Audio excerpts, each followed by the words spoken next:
Welcome back, my friends, to the tavern. It's so very good to see you all. Matty, thank you for the raid. Let's get you a toot on the raid horn. Here we go. 3, 2, 1.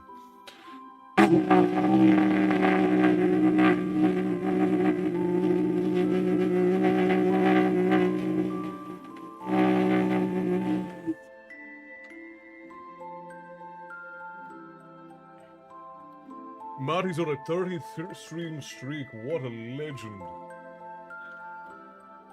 How was your editing and whatever else you're doing on stream, Matty? I apologize to you all for my absence the last few days. I was what the plebeians would refer to as under the weather. Ashley, hello! It's been a while since I've seen you in. I hope you and Mateus are doing well. My brain is melting, but I hope that things are coming along. Good evening, Frost. I hope you're feeling better. I am feeling better. I still got a little bit of itch in my lungs, but nothing severe, thank God. Milu, thank you for the sub. Is appreciated. Tonks, hello, good to see you. And Runescar, hello, welcome in. So very glad that you could join us. You've marked the tavern on your map. You should be able to find your way back the next time that you seek a story. Shay, hello, hello. We're always under the weather. Yeah, I stupidly have not been sleeping, which will happen when the lady and I are in our work runs. I saw you smash through the wall earlier, Shay. I appreciate that. We needed more doors in the tavern, so. It has been way too long. We're doing well. Finally all moved in and no longer on overnights. Wonderful. Glad to hear that. I'm feeling much better. I was distinctly under the weather for a bit. Again, the lady and I were doing like 18, 19-hour days, going to bed at 8 a.m. And waking up at noon. So we hopefully we're on a little bit of a better trajectory now, and we'll be all right. Charlie Samuelson says, after much adventuring, I randomly find myself back at the tavern. Good to see you back, Charlie. Welcome in. So you tell us to take care of ourselves, that you don't take care of yourself. Yes, I am what would be referred to as a hypocrite. quite starkly, as a matter of fact. My friend just came down with COVID, and I might have it within the week. Got to be careful. The flu season is kicking back up. Berkey, you said, I don't know what it is about you, brother, but I want to follow you. I hope champion a worthy cause, because you are the type of person that large masses will follow. The only cause I can ever say that I have championed is the cause of keeping alive stories and classical arts. And I don't mean classical arts in the literary sense. I mean like handcrafts, the art of storytelling, the art of making things by hand, the very important tactile things that made us who we are. I don't typically do causes because I feel like causes ebb and flow with society and with values, but I think that the things that are constant and always necessary are the lessons of the past, the ability to tell and keep stories, and the ability to make and preserve things. I think that those things are incredibly important. Steve, hello, welcome in, good to see you. I'm glad you're feeling, yeah, I don't know if I got the flu or if it was just a cold or what it was, but I was very congested. I had a lot of ache and burn in my lungs, and had a terrible headache, and my sinuses were very sensitive. I think a lot of it was just from exhaustion. Gunnar, hello, good to see you, my friend, welcome in. Douglas Hammond, hello, good to see you. Sword Talk, good to see you as well, welcome in. Thank you for the drink, Frost, appreciate you. Everybody grab yourself a round. Cassie, hello. I know I missed the last couple of story times. I think I didn't see them show. No, I was down ill, Cassie, so you probably didn't miss anything. We were supposed to do one on Sunday. Sunday was when I started falling ill, and I was ill all the way up until I'm still a little bit on the fringe of it, but feeling much better. Matthew has diastatic recti. I murdered that spelling surgery tomorrow to get a hernia out. Ooh, that's rough. Luckily, it's not common for there to be complications, so we'll keep our fingers crossed and prayers headed that way, so that our corn king comes out all right. Whatever virus is going around is god awful and nasty. Yeah, I don't even know where I got it from. I haven't even been outside. I'm also used to the Green Party to overturn a law. I'm both flattered and repulsed and baffled. I guess talking about something I don't know. Alright. Woodworking, masonry, blacksmithing, storytelling, making fabrics of any kinds. Yes, those sorts of things. Tyson, my friend, good to see you, brother. Welcome in. So talk, good to see you. Gunnar, I saw you bounce through. Yeah, Gunnar is in. Drail Runescar. Is it Drale or Drail Runescar? Sometimes it's best just to tip a mug and rest. Yeah, sometimes it is. Mike, hello, long time no see, my friend. Welcome in. Glad you started. Yes, me too. And again, it's all my fault. Nobody needs to feel sorry for me for being ill. Oh, the music should be turned down. Thank you for reminding me. I forgot to turn it down. I turn it up when we're on the waiting screen. And I forgot to turn it down. Thank you, Bethany. And also, hello, Bethany. Sorry about that. That was my fault. But yes, weird. Drail is the first. Alright, excellent. Well, welcome in. Did you come in with the raid, or are you just popping in from the somewhere else? How'd you find your way into the tavern is what I'm asking. I'm also very concerned. Yeah, I don't have any knowledge of these things, Matty. You can send me a message and I'll but yeah, I don't know anything about what's going on. Jalapenos help with congestion and sinus pressure, works for me at any rate. Yeah, what I did, the wife fed me a metric crap ton of ginger, which definitely helped quite a bit. We all get something from time to time, and important to take care of ourselves and get better fast, though.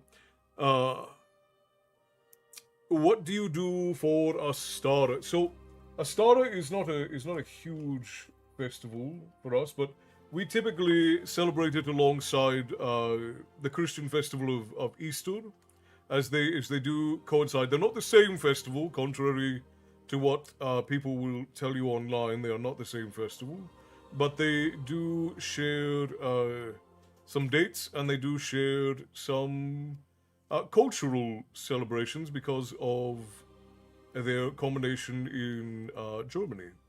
Hang on. So here, I'll read. Cindy, hello, good to see you. I'll actually read to you from the festival's book. Racelut, mint and honey tea. Always, I do. We did a lot of mint and raw honey tea. You are a champion of the Trivium. Then I would love to hear you read Aesop's Fables, and you sharing your thoughts on each story. This would be gold. So. Well, I actually have an old copy of Aesop's Fables over there, and it's interesting because my family has a collection of stories that is similar, and they're called Simple but Foolish Wisdoms, and they're stories that we tell to children that are meant to be like.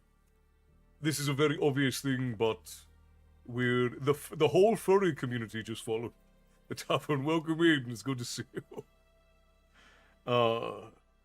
Found you on Facebook and saw you were live. Wanted to pop in. Well, very good. I'm glad that you could make it in. For all of the new folks, I am Castle. This is my tavern. And here we talk about myth and lore and tales of yore. And every now and again, I read you all a bedtime story. I'm a fan of a hot toddy with a good Scotch whiskey. If I am feeling particularly bad, I will do a small bit of warm whiskey to help clear up the throat and the sinuses. But I rarely do that. So Ostara, which is ostensibly between March 19th and the 22nd. Ostara, also known as Eostra, Aben Eler, or the Spring Equinox, is a festival with ancient roots in pagan traditions. It marks the beginning of the spring and the equal balance of day and night. It is typically celebrated around March 20th in the Northern Hemisphere. The origins of Ostara can be traced back to ancient Germanic and Norse cultures, where was associated with the goddess Eostra or Ostara. It is important to note that most of the information held academically is sparse and primarily from oral traditions. Many of the academics will point to the Mother Mary as the primary influence of Easter, with brown rabbits being a symbol of virgin birth, since brown rabbits could become pregnant with a second litter while pregnant with a first. There was also a tradition among church leaders of exchanging colored eggs to represent different aspects of Christ. While Easter does borrow much of its modern imagery from rural pagan traditions of Ostara, such as rabbits' eggs, hunting of treats, those traditions come from the cultural time alignment of the two festivals. In their original form, the hunting of sweets and treats was actually very similar to the modern Western celebration of Halloween or All Hallows Eve. It is always important to note that cultures collide over time when tracing back the origins of any given tradition or imagery. For the celebration, historically, Ostara was celebrated as a time of renewal and new beginnings as people prepared for spring and the planting season. It was a time for people to come together and celebrate the return of longer days and warmer weather. Many cultures marked the occasion with feast rituals or celebrations. Within my family, Ostara is closer to how we celebrate modern day Halloween than how we celebrate Easter. While Easter is the recognized celebration of the resurrection of Jesus of Nazareth, Ostara is the celebration of spring equinox. Even though Easter borrows its name, the two are in fact different celebrations with different purposes and past. One is a religious holiday and the other is a cultural and seasonal festival. One of the oldest traditions handed down surrounding Ostara is the worry that the Fae, or more specifically the Aeshi or Eoshi, causing mischief and chaos as the spring season finds its footing. The Aeshi were said to break and steal valuables from homes and cause disease and sickness in animals and children. By far the most sinister of their action was to be carried out by the god of the forest Cernunos and his changelings. They were said to go into towns and lure children into the depths of the forest, where the children would be exchanged for the changeling. Their bodies would be placed beneath large trees and used to feed the forest, and the changelings would take their place in the home.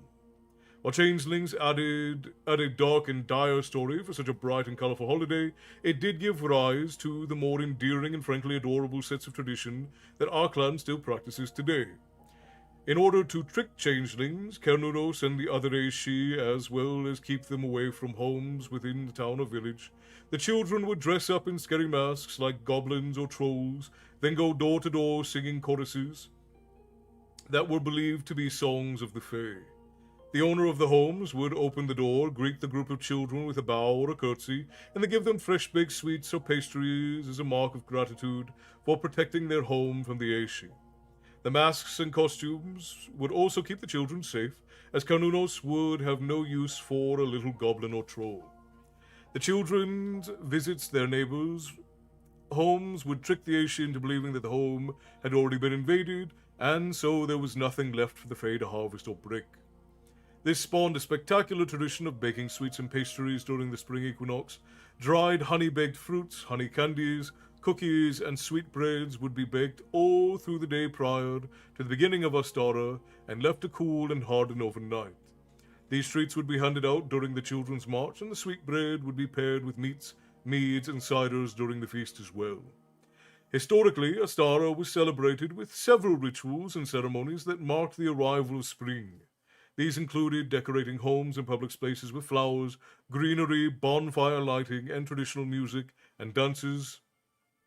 It was also a time of feasting and celebration, with people coming together to share food and drink. In modern times, Astara is still celebrated by some people, particularly those who follow pagan or Wiccan traditions. It is often marked with rituals and ceremonies that honor natural cycles of the seasons, as well as the renewal of life and the arrival of spring. How to celebrate? Bonfires, of course. Bonfires are often lit to represent the return of warmth and light in the winter months. People gather around the fire, share stories, sing songs, and dance. You can prepare a bonfire in a safe and designated area and then use it as a focal point of your Astara festivities. Kids dressing up. Kids dressing up in scary masks is a fun, traditional way to celebrate Astara. You can choose to dress up as goblins or trolls or other scary creatures and go door to door and sing choruses that were believed to be songs of the fae. You know what I should do?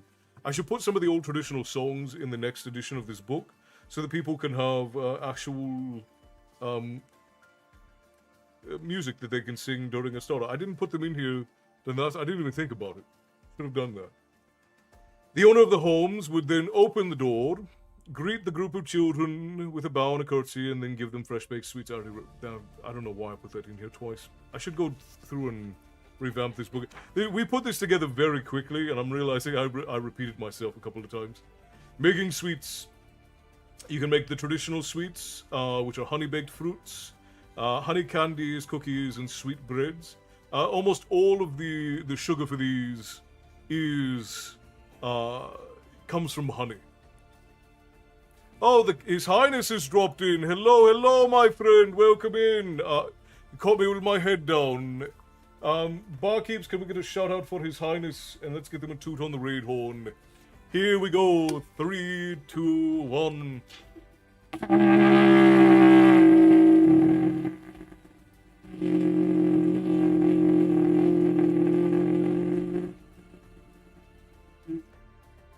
Welcome in, Your Highness. Crystal and Jeremy, hello, welcome in. I'm sorry, you caught me with my head down. We were going over, I was reading from mine and my wife's, it's a little book, it's a little handbook, and it's just on how my family and I celebrate the festivals. Mike over on the TikTok portal had asked about Astara, which is coming up in March. And I was just going through the passages in there on how to celebrate. Well, that was amazing. Thank you for answering me so thoroughly and knowledgeably. I do my best. Now, there are a lot of different ways that people celebrate Astara. A lot of the neo-pagan and modern things are different from what you would see traditionally. And it's very different from how my own family celebrates these things. So you can look online for what people do, because there are a variety of these things. And if you want to celebrate how we celebrate, you can get a digital version of this over on the tavern shop, or you can get a physical version. I think the physical version for this is like $8 or $8 or $9, depending on where you live, and then the digital version is $4 or $5, something like that. Yeah, Ashley says go and buy it. It's an amazing book. Ashley and Bear are big advocates. Ads are going to be coming up here soon. Jen, Love Life, good to see you. Welcome in. I hope that you guys had a wonderful day in the kingdom. I appreciate you for bringing the royals and the friends over to give us a visit. Thank you kindly. Joker, how's it going, my friend? Good to see you.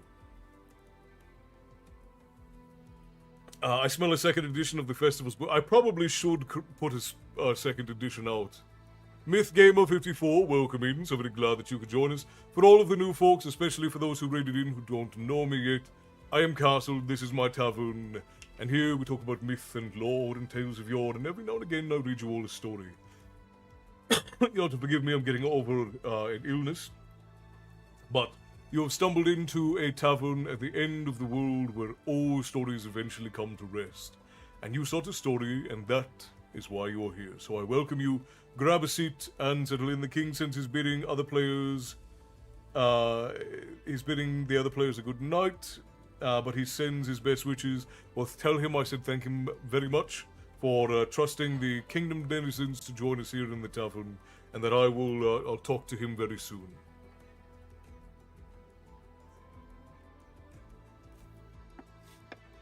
My book is doing pretty well, and I'm working pretty hard on it. It's coming in handy. Spectacular, Joker. I'm always glad to hear that. Absolutely, always glad to hear it. All right, friends over on Twitch, we are going to we're gonna run ads. We're gonna do 3 minutes.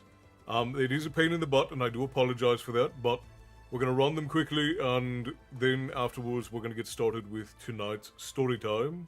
So settle in real quick, and then we're gonna get running on our story for tonight. You know what, Berkey?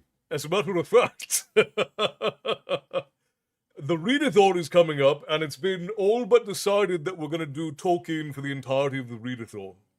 The readathon is a week long, or maybe longer, depending, tavern event where I get on here every day, and I read to you for 2 to 5 hours, and the decision has all but been.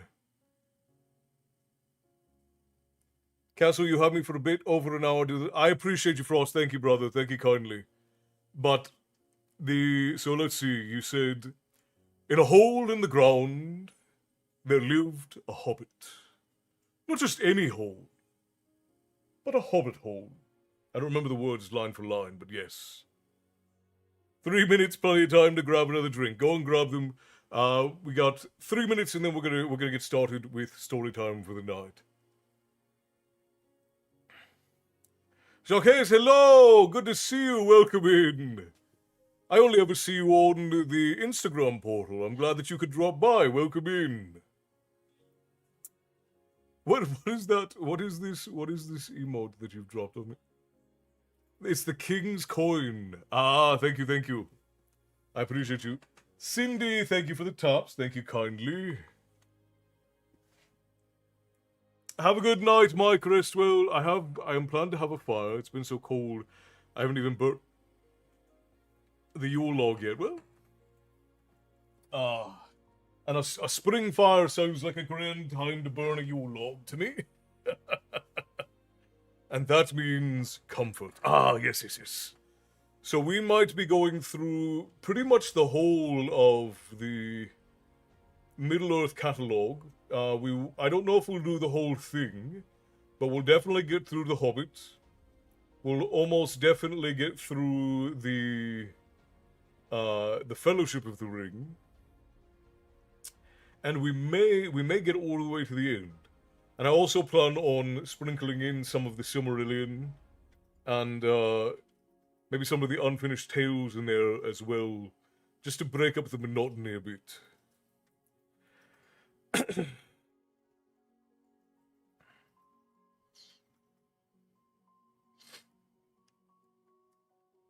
Yeah, I always like when you guys tell me that you're making things. There's nothing more exciting for me than when I know that someone is making something. Because we live in an era where there's so much consuming and taking and like demanding of things. When I hear that somebody is making something, like you'll note if you've followed us for any amount of time, you know that I have a major issue with making paid for content. I don't like taking sponsorships for the tavern, and I don't like making members content. I don't like making content that people have to pay for. And it's because if I'm making the thing, I want it to be something that you all can enjoy. Now, in this space, it's impossible to survive unless you're taking sponsorships and doing members content. Most middle-sized creators, most people who do this for a living, they usually live either solely off of sponsorships and commissions, or solely off of member support on things like Patreon. And we have those things available. I can never think of what sort of things to make for those things. But anyways, I completely lost where I was going with it. My brain completely abandoned me there. I remember what I was. But it's always exciting for me to hear people making something, because when you are making something and you're genuinely trying to make it good, and you're trying to make it something that is that is enjoyable, and for people to be uplifted and to reinvigorate the magic and whimsy of the world, or to show how exceptional humans can be when they put their effort into something. I love that. I love seeing it, and it can be making food, like Nilu just said. It can be making food, which obviously that's something we all do every day. But when you go out of your way to make exceptional food, to make comforting food, to make food that you put a lot of time and effort into, when you rebind books, or when you just bind books, when you fix watches, when you make clockwork, uh, when you draw, when you make art, when you write, when you make things that are designed to evoke the human spirit. There are so few people that do this, and it fills my heart to see people doing it. So I always love to see you guys making things. I'm making a story and a scene, usually, Matty, usually. Making custom sporrans. Sporrans. I have only one sporran because I don't usually wear Scottish style kilts. Uh, but a very dear friend of mine bought me a leather Irish sporran some years ago, and I'll occasionally wear it with one of my black kilts.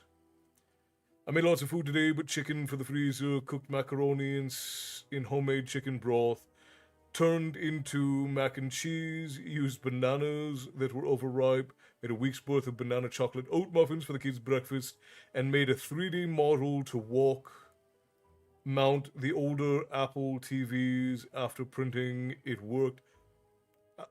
Oh, and chicken pot pie stew. Sounds delicious.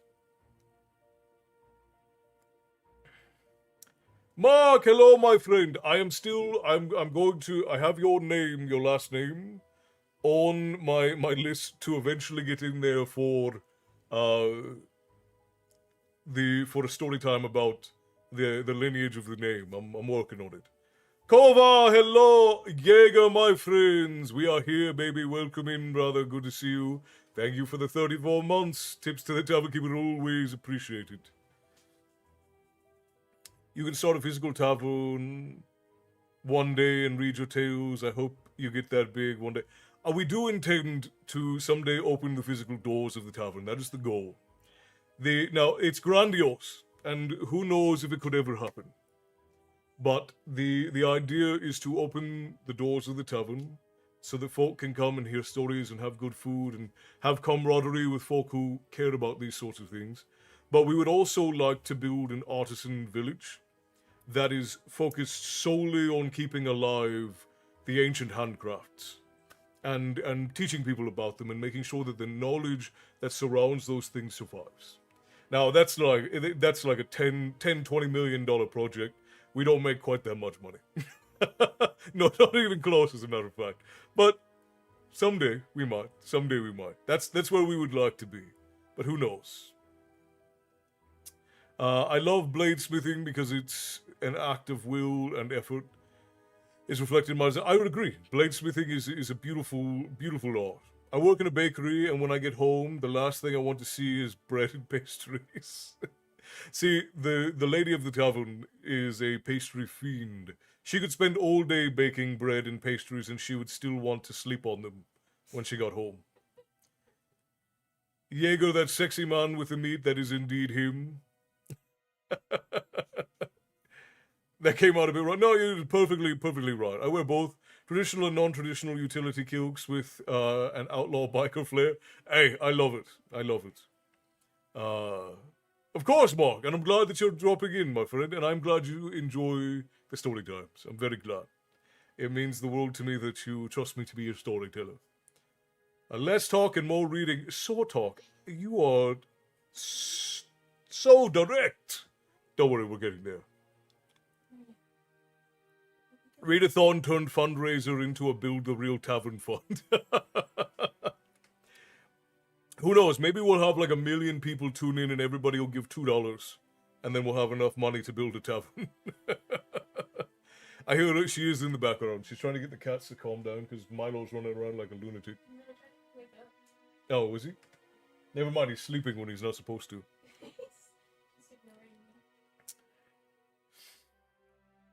Patience is a virtue. Yes, and yes, indeed. You need to start doing membership content, and Bear and I will make sure people are coming in. I have 3 kilts. I have five kilts, but only 2 of them fit me because I got quite fat. So I have to lose some weight so I can get back into my kilts. I'm a little bit broad around the hip now. I've got those breeding hips, as they would say. Uh, Jolly Castle Jolly. Yeah, actually, this month we've got our full register of members content and long content and short stories. So short stories, long stories, and then other such stories for anybody who is supporting on Patreon or on Facebook. We're going to start doing a couple of shorts a month exclusively for folk who are at the dollar tier. Because I asked everybody, and they're like, "You don't need to do anything. We're happy to support." And I just don't feel comfortable getting money for nothing. And I know it's not nothing. I know it's not. If Bear's in here, he's going to get on my case about it. I know it's not nothing. I know we make a crap ton of Storytime videos. I know that it's not nothing. But I would be doing that even if you guys weren't paying me for it. So there's that. And then we have some members' videos and audiobooks that we're working on as well. Audiobooks of classics. And then folks over on Patreon also get to read short stories and Twisted Fates chapters. Get to read them all together and before anybody else does. So there's that. It's not just yeah, there are a lot of you would get on me. Y'all need to catch up. I have 8 kills and I'm working on more. I don't go out enough. I don't even know why I have 5. Just people buy me kilts. I have 1 traditional kilt and I have 2 utility kilts, and I didn't buy any of them. They were the wife loves to see me in a kilt, so she'll go and get me one. She bought me she bought me one, and then I have a couple from ages ago that I didn't buy myself. I'm gonna get on your case too. It's a lot of work, and you need to get them. I appreciate you, Ashley. If anybody is interested in seeing what a terrible writer I am, I actually just put out a short. I'm kidding. I'm just joking. I'm not self-deprecating. If anybody wants to read a story that I've actually written and finished, I just did a short story for our short story competition over in the guild. If anybody is interested in reading it. Actually, my roleplay group has always had the joke of creating a ranger station taverns, artisans, storytellers. Would be amazing to have all together. Well, and that's the idea. The idea is to have a traditional village that essentially lives as my family lives by our traditions, and is focused on keeping alive those physical crafts. Cormac has highlighted a message of some import. Did I miss it? Hang on. Bethy, you've been trying to get me to pay attention to this. I think my 15 streak notification got missed among the chit chat. Oh, I'm sorry, Tyson. It did. There is 15 stream streak. Thank you, my friend. I appreciate you for that. And Bethany, thank you for working so hard to get my attention to it. I appreciate you. Thank you kindly.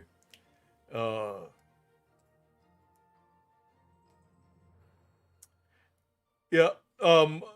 So what I've decided is I do have a lot that I'm writing, but I did write because we lost everything from the guild. I thought I had the stories backed up from the last competition. No, most of them were like we had quite a few submissions. I think we had like 8 or 9 submissions, but almost all of them were AI stories. They were very clearly AI stories. We only had one that wasn't, and it was pretty good. It was a pretty decent one, but they're all submitted anonymously, so I don't actually know who the author was. And so if anybody submitted a story for the last story competition and I haven't reached out to you, send it to me again if you know for sure you didn't use AI to write your story. And then in the meantime, I posted a story that I wrote in regards to that prompt for anybody who wants to read it. My dear Wormwood, you are doing well, making your patient focus on his false humility by degrading himself. Splendid. Your affectionate uncle Screwtape. Precisely, Jaeger. I will help anybody who wants to read it. DM me and I'll send you a link to his. Thank you, Ashley. I appreciate you for that. Yeah, if any of you ever want to get into the Discord or anything of the like, the Discord is what we call the Guild. Uh, just wave down a barkeep. Ashley is our resident barkeep over on TikTok portal. And anybody with a green sword, we have Jaeger, we have Matty, and we have Frost presently hanging out over in Had Extra Pennies to Throw at You. Thank you for making it hail over on Twitch. I appreciate you, Quirt. Alright, my friends, let's get into story time. We are on chapter 26 of Harry Potter and the Deathly Hallows. Now, again, I never read this. I did not read this book when it came out. I stopped at book 6. I got tired of the characters being tortured, so I have no idea what is going to happen because I have not even watched the films. I would love to join a community like that of old world bards and craftsmen, all trading, so everyone is fed and valued. We have a plan for if we ever get there on how it would run, and it would be fairly self-sufficient, but also we would focus on throwing festivals so that people from the outside could come in and enjoy the festivals, and also creating books and videos that show and highlight and preserve the crafts for generations to come. How many chapters are in the book? I think we've got another 10 chapters left, so we're almost done. We're like 72% of the way through the book, Quirrell. Shoot, that needs updating. that does need updating. Hang on. I'll grab a link to the Discord for anyone who's wanting to get in. Let's see. Copy that. I'm gonna bring you back up. Because I can post it across everything right here. It's an exciting prospect. Again, I don't know how realistic it is, but all of the money we make here in the tavern that doesn't go towards just general survival for the lady and I goes right back into projects. So we put it into making and writing books, doing community events, making more story times and more and improving the way that we do the story times. And then eventually, if we have enough, I need to update the command. I forgot that it was still on the guild. I know, Teresa, you're still having trouble with it. Try again. We've changed the settings, and try again. Really, the only thing that you can do is contact them. Is inviting something the bar keeps should all be able to do? It should be. I should make it so that the bar keeps can all grab links. I don't know why I haven't yet. Cade, Hurricane Cade, good to see you, my friend. Welcome in. Now, Teresa's been having technical issues getting her account functioning. It's something that Discord's going to have to handle for her. It's been an ongoing problem for several months now at this point. Yeah, I need to get the barkeep role going over in the guild. If I don't get it done by the end of the weekend, just bug me about it, Frost. I do want to make sure that it gets done. I deleted it again. No, the link that we have is a continuous one.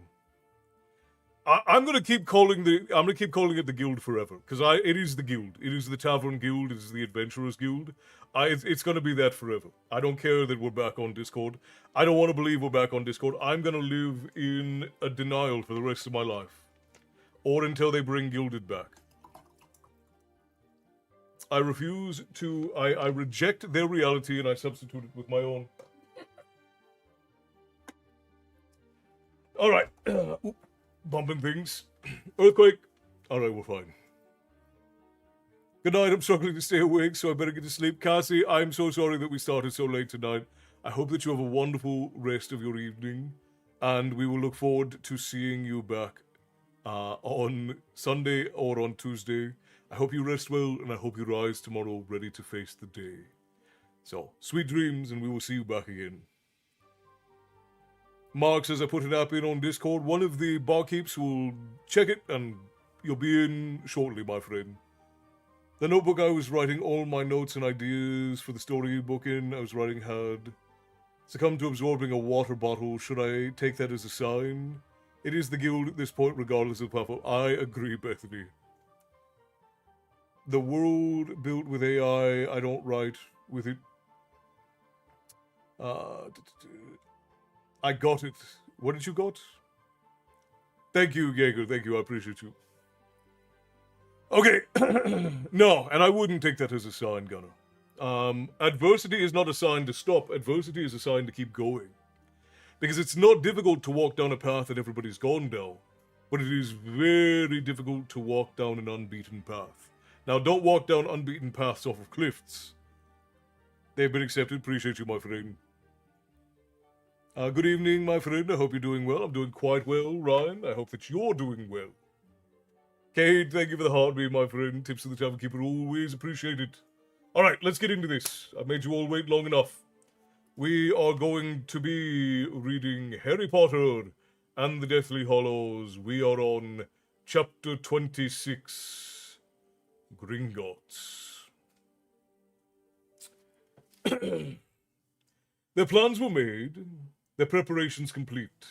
The smallest bedroom, a single long, coarse, black hair, plucked from the sweater Hermione had been wearing at the Malfoy Manor, lay curled in a small glass vial on the mantelpiece.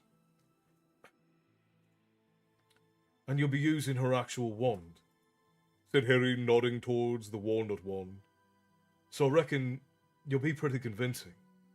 Hermione looked frightened that the wand might sting or bite her as she picked it up. I hate this thing, she said in a low voice. I really hate it. It feels all wrong. It doesn't work properly for me. It's like a bit of her. Harry could not help but remember how Hermione had dismissed his loathing of the Blackthorn wand, insisting that he was imagining things when it did not work as well as his own, telling him to simply practice. He chose not to repeat her own advice back to her. However, the eve of their attempted assault on Gringotts felt like the wrong moment to antagonize her. It'll probably help you get into character, though, said Ron. Think what that one's done. That's my point, said Hermione. This is the one that has tortured Neville's mum and dad. And who knows how many other people. This is the one that killed Sirius. Harry had not thought of that. He looked down at the wand and was visited by the brutal urge to snap it, to slice it in half with Gryffindor's sword, which was propped up against the wall beside him. I miss my wand, Hermione said miserably. I wish Mr. Ollivander could have made me another one too. Mr. Ollivander had sent Luna a new wand that morning. She was out on the back lawn at that moment, testing its capabilities in the late afternoon sun. Dean, who had lost his wand to the Snatchers, was watching rather gloomily. Harry looked down at the hawthorn wand that had once belonged to Draco Malfoy. He had been surprised, but pleased to discover that it worked for him at least as well as Hermione's had done, remembering that Ollivander had told him of the secret workings of wands. Harry thought he knew what Hermione's problem was.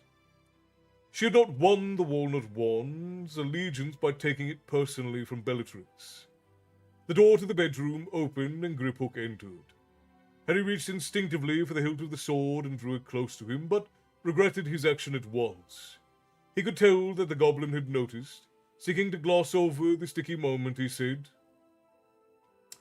we've just been checking last-minute stuff, Griphook. We've told Bill and Fleur that we're leaving tomorrow. We've told them not to get up to see us off. They had been firm on this point because Hermione would need to transform into Bellatrix before they left. And less than that, Bill and Fleur knew... The less that Bill and Fleur knew or to suspect about what they were about to do, the better. They had also explained that they would not be returning, as they had lost Perkins' old tent On the night that the Snatchers caught them, Bill lent them another one, and it was now packed inside the beaded bag which Harry was impressed to learn Hermione had protected from the Snatchers by simple expedient of stuffing it into her own sock. That is interesting. Bear, brother, welcome in. Good to see you. Thank you kindly for the 12 months. Tips to the tavern keeper always appreciated. Robert Frost wrote the best piece on dealing with Robert Frost has a great many wonderful poems. Which one are you referring to?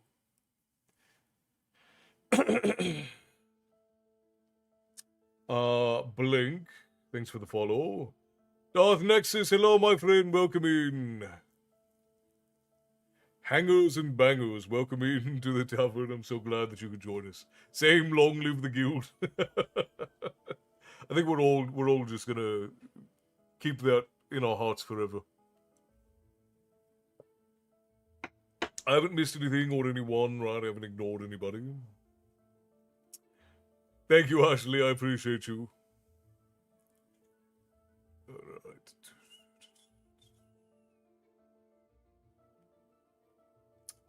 Okay, let us continue. Though he would miss Bill, Flor, Luna, and Dean, not to mention the home comforts they'd enjoyed over the last few weeks, Harry was looking forward to escaping the confinement of the Shell Cottage. He was tired of trying to make sure that they were not overheard, tired of being shut in the tiny dark bedroom, and most of all, he longed to be rid of Griphook. However, precisely how and when they were to part with the goblin without handing over Gryffindor's sword remained a question to which Harry had no answer. It had been impossible to decide how they were going to do it, because the goblin rarely left Harry, Ron, and Hermione alone together for more than 5 minutes at a time. He could give my mother lessons, growled Ron as the goblin's long fingers kept appearing around the edges of the door.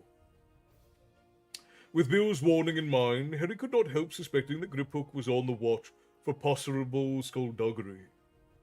Hermione disapproved so heartily of the planned double-cross that Harry had given up attempting to pick her brains of how best to do it. Ron, on the rare occasion that he'd been able to snatch a few Griphook-free moments, had come up with nothing better than, "We'll just have to wing it, mate." Harry slept badly that night. Lying awake in the early hours, he thought back to the way he'd felt the night before they'd infiltrated the Ministry of Magic, and remembered a determination, almost an excitement. Now he was experiencing jolts of anxiety, nagging doubts. He could not shake off the fear that it was all going to go wrong. He kept telling himself that their plan was good, that Griphook knew what they were facing, that they were well prepared for all the difficulties they were likely to encounter. Yet still, he felt uneasy. Once or twice he heard Ron stir and was sure that he too was awake. But they were sharing the sitting room with Dean, so Harry did not speak. It was relief when 6 o'clock arrived and they could slip out of their sleeping bags, dress in the semi-darkness, then creep out into the garden where they were to meet Hermione and Griphook. The dawn was chilly, but there was little wind now that it was May. Harry looked up at the stars still glimmering palely in the dark sky and listened to the sea washing backwards and forwards against the cliff. He was going to miss the sound. Small green shoots were forcing their way up through the red earth of Dobby's grave now. In a year's time, the mound would be covered in flowers. The white stone still bore the elf's name and had already acquired a weathered look. He realized now that they could hardly have laid Dobby to rest in a more beautiful place. But Harry ached with sadness to think of leaving him behind. Looking down on the grave, he wondered yet again how the elf had known where to come to rescue them. His fingers moved absent-mindedly to the little pouch still strung around his neck, through which he could feel the jagged mirror fragment in which he had been sure he'd seen Dumbledore's eye. Then the sound of a door opening made him look around. Bellatrix Lestrange was striding across the lawn towards them, accompanied by Griphook. As she walked, she was tucking the small beaded bag into the inside pocket of another set of old robes they had taken from Grimold Place. Though Harry knew perfectly well that it was really Hermione, he could not suppress a shiver of loathing. She was taller than he was, her long black hair rippling down her back, her heavily lidded eyes disdainful as they rested upon him. Then she spoke, and he heard Hermione through Bellatrix's low voice. She tasted disgusting. Worse than Gertie Roots. Okay, Ron, come here so I can do you. Right, but remember, I don't like the beard too long. Oh, for heaven's sakes, this isn't about looking handsome. I like my nose a bit shorter. Try to do it the way you did last time. Hermione sighed and set to work, muttering under her breath as she transformed various aspects of Ron's appearance. He was to be given a completely fake identity, and they were trusting the malevolent aura cast by Bellatrix to protect him. Meanwhile, Harry and Griphook were to be concealed under the invisibility cloak. There, said Hermione. How does he look, Harry? It was just possible to discern Ron under his disguise, but only, Harry thought, because he knew him so well. Ron's hair was now long and wavy. He had a thick brown beard and mustache, no freckles, a short, broad nose, and heavy eyebrows. Well, he's not my type, but he'll do, said Harry. Shall we go, then? All three of them glanced back at the shell cottage, lying dark and silent under the fading stars, and then turned and began to walk toward the point. Just beyond the boundary wall, where the Fidelius charm stopped working, and they would be able to disapparate. Once past the gate, Griphook spoke. I should climb up now, Harry Potter, I think. Harry bent down and the goblin clambered onto his back, his hands linked in front of Harry's throat. He was not heavy, but Harry disliked the feeling of the goblin and the surprising strength at which he clung on. Hermione pulled the invisibility cloak out of the beaded bag and threw it over them both. Perfect, she said, bending down to check Harry's feet. I can't see a thing. Let's go. Harry turned on the spot with Griphook on his shoulders, concentrating with all his might on the leaky cauldron, the end that was the entrance to Diagon Alley.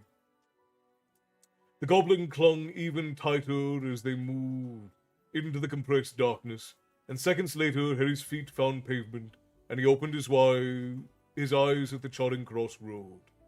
Muggles bustled past wearing the hangdog expressions of early morning, quite unconscious of the little inn's existence. The bar of the Leaky Cauldron was nearly deserted. Tom, the stooped and toothless landlord, was polishing glasses behind the bar counter.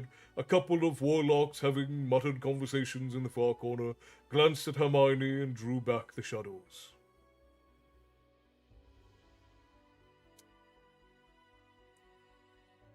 Madame Lestrange, murmured Tom as Hermione passed. He inclined his head subserviently. Good morning, said Hermione, and Harry crept past, still carrying Griphook piggyback under the cloak. He saw Tom look surprised. Too polite, Harry whispered in Hermione's ear as they passed out of the inn into their tiny backyard. You treat people like they're scum. Okay. Hermione drew out Bellatrix's wand and tapped a brick in the nondescript wall in front of them. At once the bricks began to whirl and spin. A hole appeared in the middle of them, which grew wider and wider, and finally forming an archway into the narrow cobbled street that was Diagon Alley. It was quiet, barely time for the shops to open, and there were hardly any shoppers abroad. The crooked cobbled streets was much altered now from the bustling place Harry had visited before his first term at Hogwarts so many years before. Ashley, thank you kindly for the hobby love. I appreciate you. Tips to the Tavern Keeper always appreciated. Darth Nexus, thank you for the hand hearts. I appreciate you as well. Make sure your seats are filled. You cannot tell me that the magic or whatever that Harry Potter is just reality warping requiring a little labor.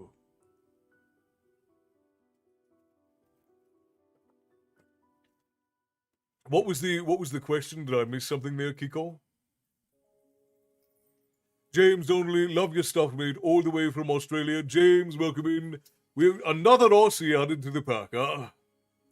Path less travelled by. Oh, yes. Race.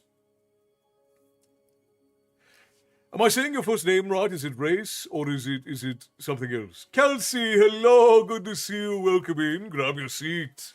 Settle in. We're only a few pages into chapter 26, I believe.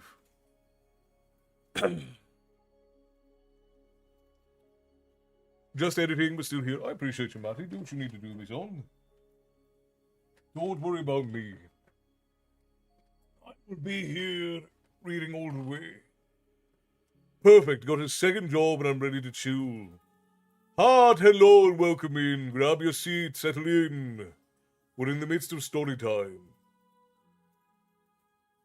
Yeah, well, please come in, Kelsey, and relax. Come in from the cold and the rain or the heat and the bustle.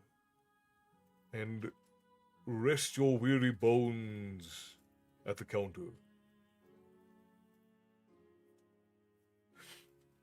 Oh, that's right. I almost forgot. What is it? It's is it Lachey? Lachey, right? Am I remembering that correctly? Because I think I yes, all right, wonderful. Good to see you. Because I remember mispronouncing your name as Leshy. But Lachey, yes. Andrea, hello, good to see you. Welcome in. You're saying it correctly, wonderful. I just want to make sure. If it's a name I haven't really seen often, I like to make sure that I'm pronouncing it correctly. Tavern Keeper, my friend, one of your finest ales and a story to quench my thirst and weary mind. Grab yourself a house brew, my friend, and grab a seat. Settle in. I am wonderful, Andrea. How are you? We're just in the midst of of the chapter. My head's gonna be down for a bit, but I'll pop back up and we'll chat here in a few minutes. We're gonna do another, let's see, probably about 20 minutes of reading, and then we'll chat for a bit. I have a co-worker that I've been mentioning to the tavern to that might stop by to see the vibe and the wonderful. Tyson, I appreciate you bringing friends over. Okay, let's see, where was I? More shops than ever were boarded up, though several new establishments dedicated to dark arts had been created since his last visit. And his own face glared down at him from posters plastered over many windows, always captioned with the words, "Undesirable Number 1." A number of ragged people sat in huddled doorways. He heard them moaning to the passerbys, pleading for gold, insisting that they were really wizards. One man had a bloody bandage over his eye.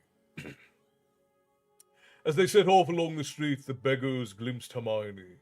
They seemed to melt away before her, drawing hoods over their faces and fleeing as fast as they could. Hermione looked after them curiously until the man with the bloodied bandage came staggering across the path. My children!" he bellowed, pointing at her. His voice was cracked and high-pitched, sounding distraught. "Where are my children? What have you done with him? You know! I really...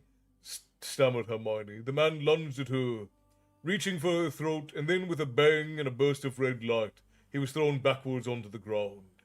Unconscious, Ron stood there, his wand still outstretched, and a look of shock visible behind his beard. Faces appeared at the window on either side of the street, while a little knot of prosperous-looking passerbys gathered their robes about them and broke into gentle trots, keen to vacate the scene. Their entrance into Diagon Alley could hardly have been more conspicuous. For a moment, Harry wondered whether it might have been better to leave now and try to think of a different plan. Before they could move or consult one another, however, they heard a cry from behind them. Why, Madame Lestrange! Harry whirled around with Griphook tightened around his hold around Harry's neck. A tall, thin wizard with a crown of bushy grey hair and a long, sharp nose was striding towards them. It's Travers! Hissed the goblin into Harry's ear. But at the moment Harry could not think of who Travers was. Hermione had drawn herself up to her fullest height and said with as much contempt as she could muster, And what do you want? Travers stopped in his tracks, clearly affronted. He's another Death Eater! Griphook breathed, and Harry sidled sideways to repeat the information in Hermione's ear.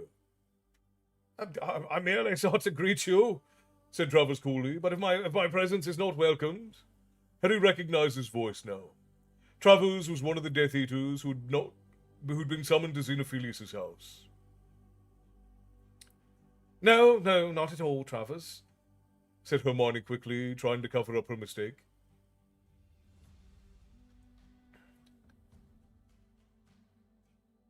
How are you? Well, I confess I'm surprised to see you out and about, Bellatrix. Really? Why? Asked Hermione. Well, Travers coughed. I heard that the inhabitants of the Malfoy Manor were confined to the house after the, escape. Harry wiled Hermione to keep her head. If this was true and Bellatrix was not supposed to be out in public. The Dark Lord forgives those who serve him most faithfully in the past, said Hermione in a magnificent imitation of Bellatrix's most contemptuous manner. Perhaps your credit is not as good with him as mine is, Travers. Though the Death Eater looked offended, he also seemed less suspicious, and glanced down at the man Ron had just stunned. How did it offend you? It does not matter. It will not do so again, said Hermione coolly. Some of these wand lists can be so troublesome, said Travers. Well, they do nothing but beg and have... While they do nothing but beg, I have no objection. But one of them actually asked me to plead her case with the ministry last week. I am a witch, sir. I am a witch. Let me prove it to you, he said in a squeaky impersonation. As if I was going to give her my wand. But whose wand? Travers said curiously. Are you using at the moment, Bellatrix? I heard that your own was... I have my wand here, said Hermione coldly, holding up Bellatrix's wand. I don't know what rumours you've been listening to, Travers, but you seem sadly misinformed. Travers seemed a little taken aback at that, and he turned instead to Ron.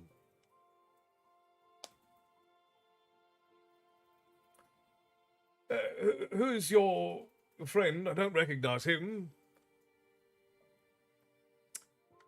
This is Dragomore Despard, said Hermione. They had decided that a fictional foreigner was the safest cover for Ron to assume.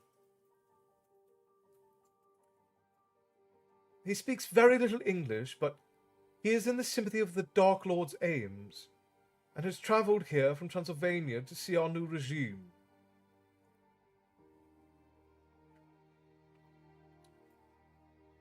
This is... Indeed. How do you know Dragomire?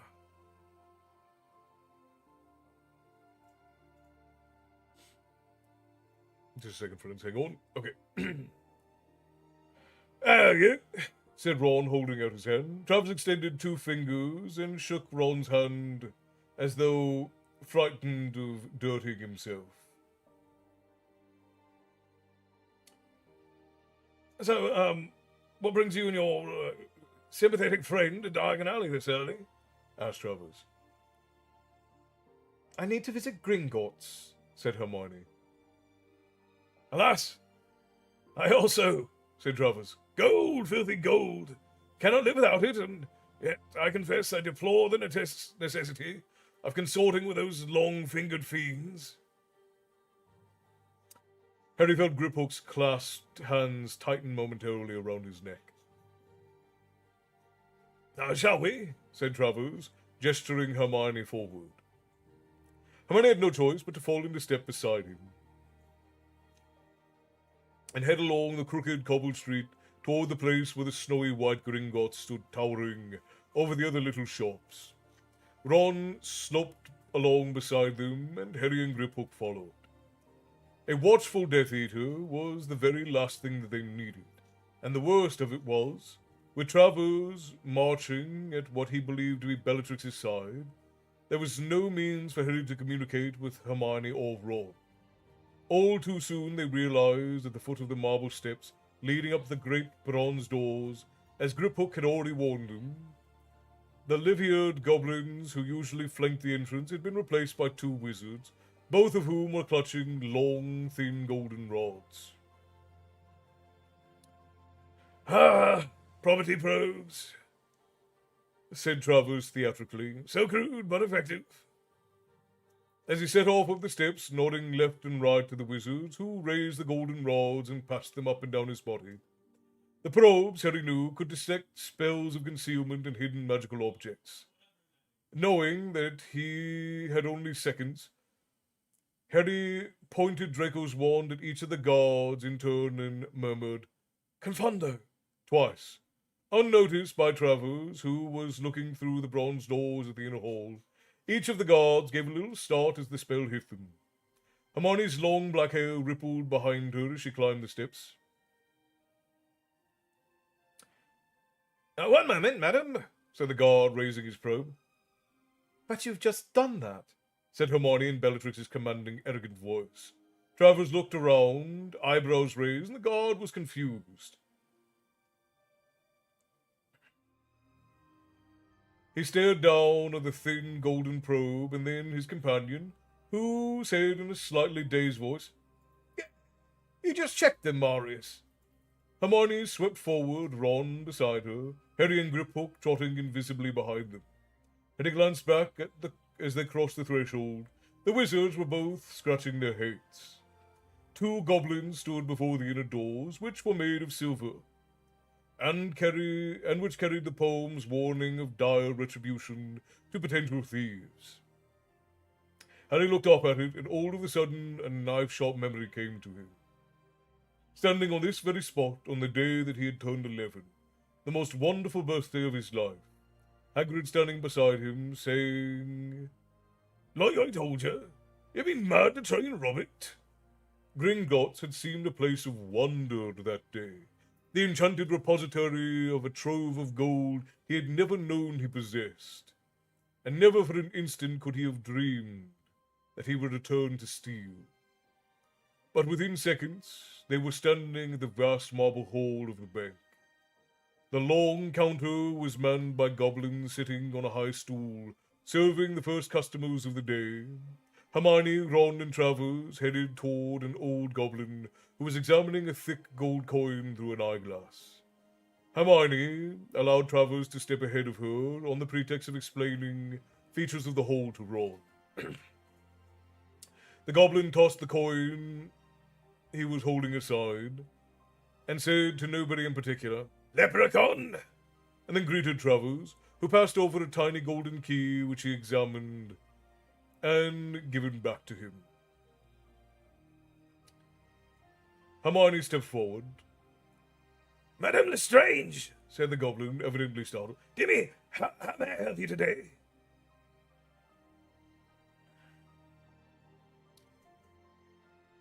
The old goblin seemed to recoil a little. Harry glanced around. Not only was Travers hanging back and watching, but several other goblins had looked up from their work to stare at Hermione. "You have identification?" asked the goblin. Identification? I have never been asked for identification before, said Hermione. "They know," whispered Griphook into Harry's ear. "They must have been warned there might be an imposter." "Your wand will do," said the goblin. He held out a slightly trembling hand, and a dreadful blast of realization, Harry knew that the goblins of Gringotts were aware Bellatrix's wand had been stolen. Act now! Act now! Whispered Griphook into Harry's ear. The Imperious Curse! Harry raised the hawthorn wand beneath the cloak, pointed it at the old goblin, and whispered, for the first time in his life, Imperia. A curious sensation shot down Harry's arm. A feeling of tingling warmth that seemed to flow from his mind down the sinews and veins connecting him to the wand, and the curse it had just cast. The goblin took Bellatrix's wand, examined it closely, and then said, You have had a new wand made, Madame Lestrange.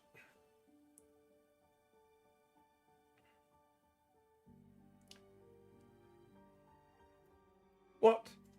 said Hermione. No, that's mine. A new wand, said Travers, approaching the counter again. Still, the goblins all around were watching.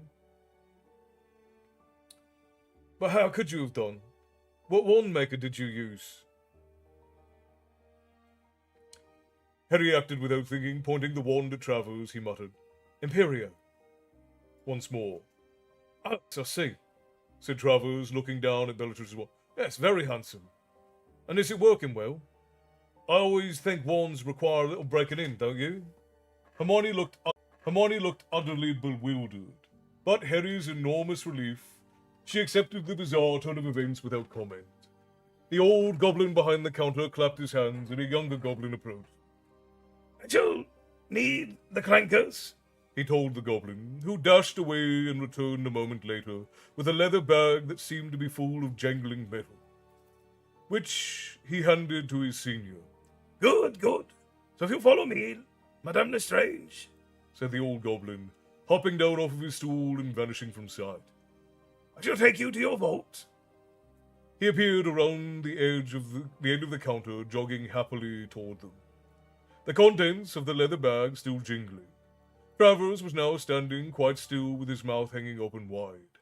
Ron was drawing attention to his odd phenomenon by regarding Travers with confusion. Wait, Bogrod! Another goblin came scurrying around the counter.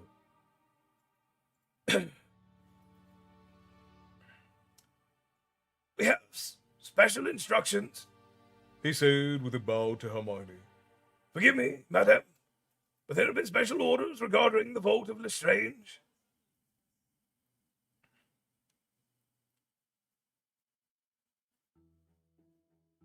He whispered urgently in Bogrod's ear, but the Imperious Cursed Goblin shook him off. I am aware of the instructions. Madame Lestrange wishes to visit her vault. Very old family, old clients. This way, please.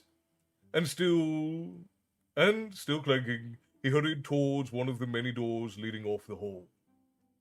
Harry looked back at Travers, who was still rooted to the spot, looking abnormally vacant, and made his decision. With a flick of his wand, he made Travers come with him, walking meekly in their wake as they reached the dwarves, and passed into the rough stone passageway beyond, which was lit with flaming torches. We're in trouble, I suspect, said Harry as the door slammed behind them, and he pulled off the invisibility cloak. Griphook jumped down from his shoulder. Neither Travers nor Bogrod showed the slightest surprise at the sudden appearance of Harry Potter in their midst. They're Imperious, he added, in response to Hermione and Ron's confused queries about Travers and Bogrod, who were both now standing looking blank. I don't think I did it strongly enough. I don't know. And another memory darted through his mind, of the real Bellatrix Lestrange shrieking at him that when he had first tried to use the unforgivable curse. You need to mean them, Potter! What do we do? Asked Ron. Shall we get out now while we can? If we can, said Hermione, looking back towards the door into the main hall, beyond which who knew what was happening. We've gone this far, I say we go on, said Harry. Good, said Griphook. So we need Bogrod to control the cart. I no longer have authority. But there will be There will not be room for the wizard. Harry pointed his wand at Travers. Imperio! The wizard turned and set off along the dark track at a smart pace. What are you making him do? Hide, said Harry, and he pointed his wand at Bogrod, who whistled to summon the little cart that came trundling along the tracks toward them out of the darkness. Harry was sure that he could hear shouting behind the main hall, and they all clambered into it. Bogrod in the front with Griphook, Harry, Ron, and Hermione crammed together in the back.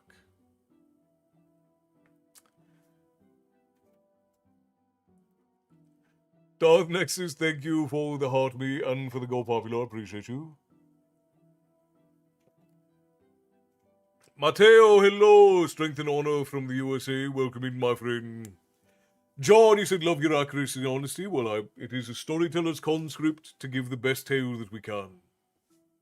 I've been dealing a lot with my fiance's dad had passed away from cancer that had spread through his colon. I'm trying to be my fiance's light and shield, trying to keep my own head on straight. And a dear friend of mine and my fiance's is battling cancer and another health issue. I've been depressed, but your stories and presence take my mind off of it and really do help in my depression and anxiety when all else fails. Thank you so much. You have no idea how much it helps.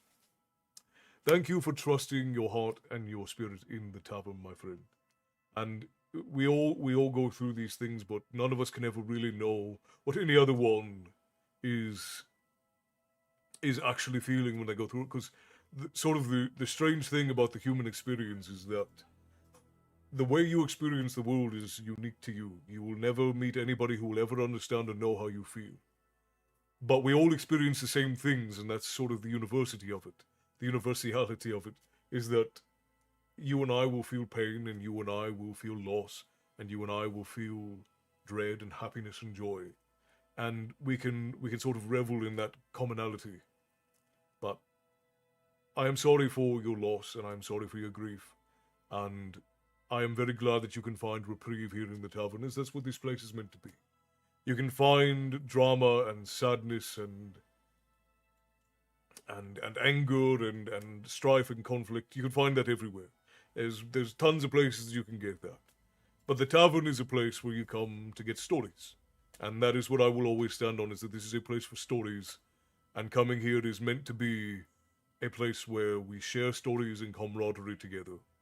And that's what I will always keep it. So I'm sorry for what you're going through, but I'm glad that you can find reprieve here with us from it all. My dear friend, with being in England, you may be turning me into AOC, into a mist. What do you mean, Roy? Joseph, you said I messaged you, Castle. I'm so behind. I've been sick all this week, Joseph. I'll be getting to my messages this weekend. We get roughly 100 to 200 messages a day between messages and comments. So I'm very behind. I apologize. Anybody who's left a comment or a message, an alcoholic. Oh, I see. Well, I'm trying not to. I'm not trying to do that. All right, we're gonna pause here for a second because we have to run ads over on the Twitch portal. If you're over on Twitch, it's gonna be 3 minutes, and then we'll get 60 minutes without them. I appreciate any of you who sit through them. Twitch makes us do it, but we're gonna take a quick 3 minutes, and then we'll get back into the story. Emotions are subjective and personal. Also, condolences. Exactly, Marty. Exactly. Doing pretty good. I've had a car at the shop that's been a pain all week, but I think I might have figured it out. Isn't that the best feeling? The absolute best feeling is when you have a big problem and you get it all figured out. Fred there, hello, my friend. You won me with the Irish saying about how the day is finite. Well, Claude Griffin, I'm glad that you enjoyed today's story time. Settle in, grab a seat, and Activate Lore Stream is still going. Some forget to put you. How many more? I don't even. What is that? Is it like a goal? Did you set a goal or something, Lovey, for the? tavern stream activation. The lady did that without telling me. I don't know what it is or how it works. There's only 8 days left. Lovey, Yes. how do I tell how much time there is left or for the lore stream thing? Where do I check that? Because I don't see it anywhere on my screen, so. There's 9 days left. And 36% have been raised. Ooh, that means you guys are coming in under the wire on that. Castle, don't worry, you see nothing. I do see nothing. There's nothing, and I see absolutely nothing. Watch streak reach. Frost is currently on a 7 stream streak. It's in the channel point reviews. I know, but I don't see it. I'm gonna pop up and use the facilities real quick, my friend. I watched your live for 300 minutes. Wow, that's crazy. 300 minutes is that's a lot. Thank you, Darth Nexus. I appreciate you. Give me just a second, friends. I'm gonna pop up and use the facilities. I will be right back. See, the lady sets up all of the aesthetic things, so I don't know anything about them. She sets it all up. If it weren't for her, they wouldn't exist. Alright, I'll be right back, friends.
Alright, I have returned and the ads are finished. Good night, Bethany. Oh, wait, no. Is Bethany? Oh, no. Frost is going to sleep. Good night, Frost. Rest well, my friend. Thank you for sticking with me as long as you could. It is appreciated. Dr. Death, hello. Welcome in. I extended the goal time. Hmm. But I don't know how to keep it pinned in chat so people know what's happening. I think you have to do it every stream. But it doesn't let me do that. Huh. Interessante. I don't know either. I don't know either.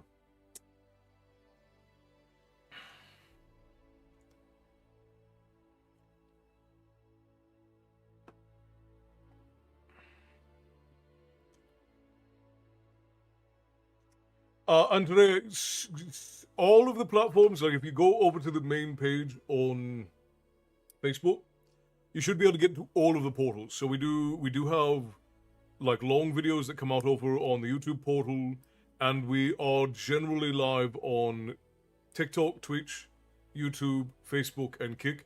Though I'm gonna announce this because I think most of the regulars are still in here. We'll probably be doing the readathon only on Twitch, just so it's more manageable. So if you want to be here for the readathon, you will probably have to watch on Twitch. I need your mug. I don't have these ones, but I have similar ones to these that we sell over in the shop Nexus. If you want to take a look at them. Esther, hello, good to see you. Dr. Death Games, good evening, Castle. How are you this day? I am wonderful. But yeah, Andre, you should be able to go over to my profile, and there should be a beacons link, and that should take you to all of the different portals that we use. I will probably be falling asleep within the 2 hours, though. I will do my best to get all the way through the chapter, and then we'll see where we are at the end of it, Bethany, and see if anybody wants to go another chapter after that point. All right, let's continue. They all crammed into the cart. Okay. With a jerk, the cart moved off, gathering speed. They hurtled past Travers, who was wriggling into a crack in the wall, when the cart began twisting and turning through the labyrinthine paths, sloping downwards all the time. And he could not hear anything over the rattling of the cart tracks. His hair flew behind him as they swerved between stalactites, flying ever deeper into the earth, but he kept glancing back. They might as well have left enormous footprints behind them. The more he thought about it, the more foolish it seemed to have disguised Hermione as Bellatrix. They have brought along Bellatrix's wand when the Death Eaters knew who had stolen it. What did I miss? I heard. Oh, it must have just been the music. Never mind.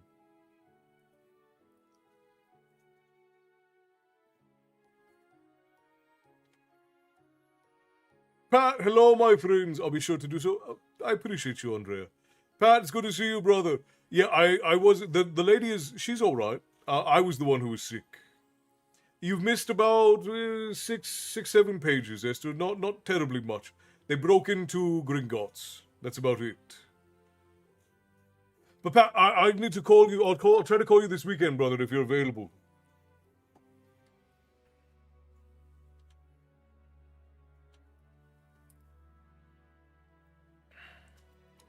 But yeah, I'm doing. Also, if you are on a Facebook or on the YouTube portal, typically about 60 seconds behind everybody else. So I apologize for that. It's not much I can do. I don't know why it is that way, but it's been that way for a while now, and I have not been able to fix it. Okay, let's continue. They were deeper than Harry had ever penetrated within Gringotts. They took a hairpin bend at speed and saw ahead of them, and within seconds to spare, a waterfall pounding over the track. Harry heard Griphook shout, "No!" But there was no breaking. They zoomed through it. Water filled Harry's eyes and mouth. He could not see or breathe. Then, with a full lurch, the cart flipped over and they were all thrown out of it. Harry heard the cart smash into pieces against the passage wall, heard Hermione shriek something, and felt himself glide back towards the ground as though weightless, landing painlessly on the rocky passage floor. Cushioning charm. Hermione spluttered, and Ron pulled her to her feet. But to Harry's horror, he saw that she was no longer Bellatrix. Instead, she stood in her overly large robes, sopping wet and completely herself. Ron was red-haired and beardless again. They were realizing it as they looked at each other, feeling their own faces.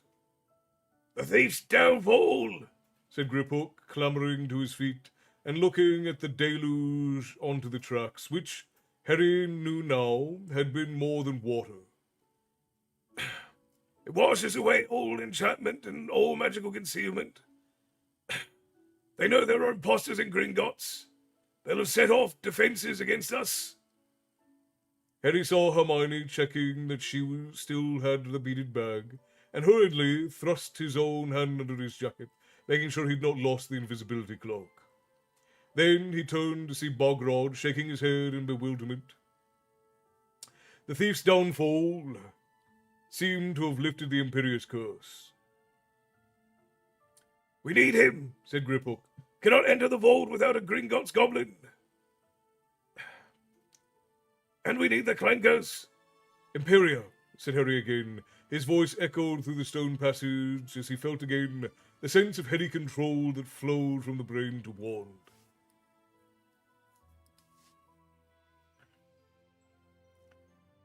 Val, hello, good to see you. Thank you for the heartbeat and for the roses.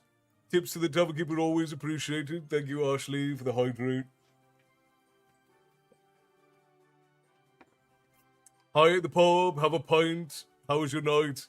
Night is going quite well. We're enjoying about it.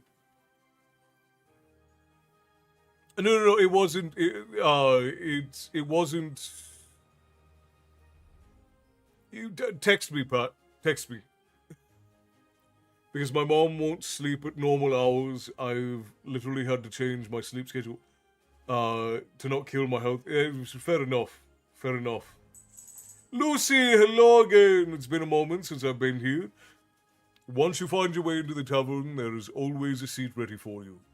You guys are the best. Oh, I mean, we're maybe in the top 5. I don't know about the best.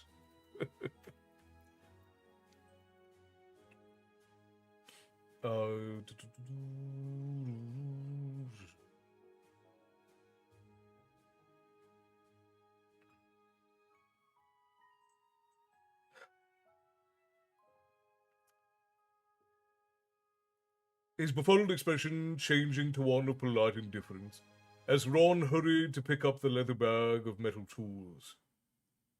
Harry, I think I can hear people coming, said Hermione, and she pointed Bellatrix's wand at the waterfall and cried, Protego! And saw the shield charm break the flow of enchanted water as it flew up the passageway. Good thinking, said Harry. Lead the way, Griphook. How are we going to get out again? Ron asked as they hurried on foot into the darkness after the goblin, Bogrod panting in their wake like an old dog. Let's worry about that when we have to, said Harry. He was trying to listen, and he thought he could hear something clanking and moving around nearby. Griphook, how much farther? Not far, Harry Potter, not far. And they turned a corner and saw the thing for which Harry had been prepared, but which still brought all of them to a halt. A gigantic dragon was tethered to the ground in front of them, barring access to 4 or 5 of the deepest vaults in the place. The beast's scales had turned pale and flaky during its long incarceration underground. Its eyes were milky pink. Both rear legs bore heavy cuffs, which chains led to enormous pegs driven deep into the rocky floor. Its great spiked wings, folded close to its body, would have filled the chamber if it spread them out, and when it turned its ugly head towards them, It roared with a noise that made the rock tremble, opened its mouth, and spat a jet of fire that sent them running back up the passageway. Good night, Douglas. Rest well. Okay, if I wear a mask, I cough less, so my cough must be worse in the dry air. It sounds reasonable to suggest. I'm going to sleep with a loose-fitting cotton mask. Yeah, just make sure that whatever it is doesn't put too much pressure. Cindy, thank you. You guys you're at 25,000 likes overall on TikTok. That's incredible. Val, thank you for the roses. Again, tips to the tavern keeper, always appreciated. Thank you kindly. It's very generous of you. I'm laying down, taken in a hotel room, so I may be falling asleep soon. That's absolutely all right. Bethany, we are almost to the end, I think. Let's see, we're on 51. Yeah, we've only got 4 more pages left in the chapter, so we're coming up on the end here. Happy Friday the 13th to you as well. It's not quite that for me yet, but happy Friday the 13th. We are on flood alert here. Be very careful, Esther. Floods can be dangerous. I'm sure you know.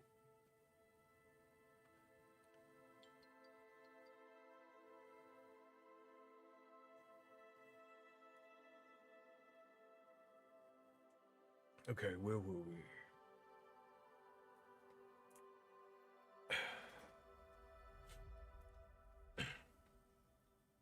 It's partially blind, Panted Griphook. but even more savage for that. However, we have the means to control it. It has learned what to expect when the clankers come. Give them to me. Ron passed the bag to Griphook. The goblin pulled out a number of small metal instruments that, when shaken, made a loud ringing noise like miniature hammers on anvils. Griphook handed them out. Bogrod accepted his meekly. You know what to do. Griphook told Harry, Ron, and Hermione. It will expect pain when it hears this noise. It will retreat, and Bogrod must place his palm upon the door of the vault. They advanced around the corner again, shaking the clankers, and the noise echoed off the rocky walls, glossily magnified so that the inside of Harry's skull seemed to vibrate with the din. The dragon let out another hoarse roar, and Mim retreated. Harry could see it trembling. And as they drew nearer, he saw the scars made by the various slashes across its face, and guessed that it had been taught to fear hot swords when it heard the sound of the clankers. Make him press his hand to the door. Griphook urged Harry, who turned his wand upon Bogrod, and the old goblin obeyed. Pressing his palm to the wood of the door of the vault, it melted away to reveal a cave-like opening, crammed from floor to ceiling with golden coins, goblets, silver armor, skins of strange creatures, some with long spines and others with drooping wings, potions of jeweled flasks, and a skull still wearing a crown. "Search, fast," said Harry as they all hurried inside the vault. He had described Hufflepuff's cup to Ron and Hermione, but if it was the other unknown Horcrux that resided in this vault, he did not know what it looked like. He barely had time to glance around, however, before there was the muffled clunk from behind them. The door had reappeared, sealing them inside the vault. They were plunged into total darkness. No matter. Bogrod will be able to release us, Said Griphook as Ron gave a shout of surprise. Light your wands, can't you? And hurry, we have very little time. Lumos. Harry shone his lit wand around the vault. Its beams fell upon glittering jewels. He saw the fake sword of Gryffindor lying on a high shelf amongst the jumble of chains. Ron and Hermione had lit their wands too, and were now examining piles of objects surrounding them. Harry, could this be... Ah! Oh, Harry, could this be... Ah! Hermione screamed in pain, and Harry turned his wand on her in the time to see a jeweled goblet trembling from her grip. But as it fell, it split and became a shower of goblets, so that a second later, with a great clatter, the floor was covered in identical cups rolling in every direction, the original impossible to discern from amongst them. It burned me. moaned Hermione, sucking the blistered fingers. They've added Gemino and flagrant curses, said Griphook. everything you touch will burn and multiply, but the copies are worthless, and if you continue to handle treasure, you will be crushed to death by the weight of the expanding gold. Okay, don't touch anything, said Harry desperately, but even as he said it, Ron accidentally nudged one of the fallen goblets with his foot, and 20 more exploded into being, while Ron hopped on the spot as part of his shoe burned away by contact with the hot metal. Stand still! Don't move! Said Hermione, clutching at Ron. Just look around, Said Harry. Remember, the cup's small and gold. It's got a badger engraved on it, 2 handles. Otherwise, see if you can spot Ravenclaw's symbol anywhere. The eagle. They directed their wands into every nook and crevice, turning cautiously on the spot. It was impossible not to brush up against anything, and Harry sent a great cascade of fake galleons onto the ground, where they joined the goblets, and now there was scarcely room to place their feet. The glowing gold blazed with heat, so that the vault felt like a furnace. Harry's wand light passed over shields of goblin-made helmets, set on shelves rising to the ceiling. Higher and higher he raised the beam until suddenly it found the object that made his heart skip and his hand tremble. It's there! It's up there!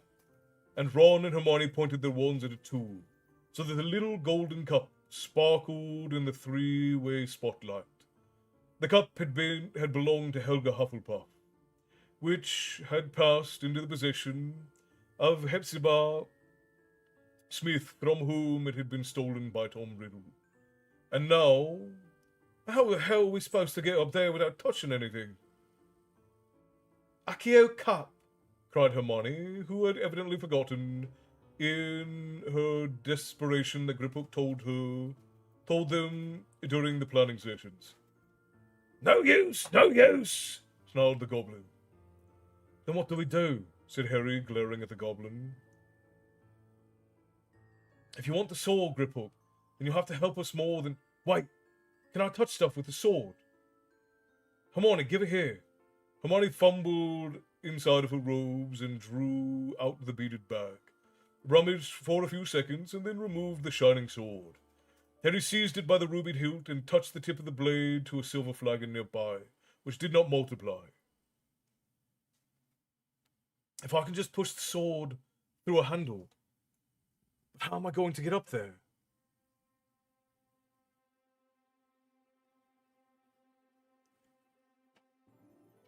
We hope you recover quickly. Castle things are really active here, and I need to stay alert. Us and I will be listening in the background. Yes, just be very careful, Exton. Is normal now, flood alert. Good. Good. Yo, the middle finger never regrets. Ricardo, hello, good to see you, my friend. Ivar Grimson, hello. RJ listening to the man telling stories. Riddy City, also good to see you. I am so glad you're safe. Thank you, my friend. Thank you. Robbie Woolard, we are reading Harry Potter. We are on chapter 26 of Harry Potter and the Deathly Hallows, which I've never read before. I stopped at book 6 back in the day. And I'm quite on the mend, Esther. Thank you. I appreciate that. I took the time to rest, kind of, and I'm on the mend.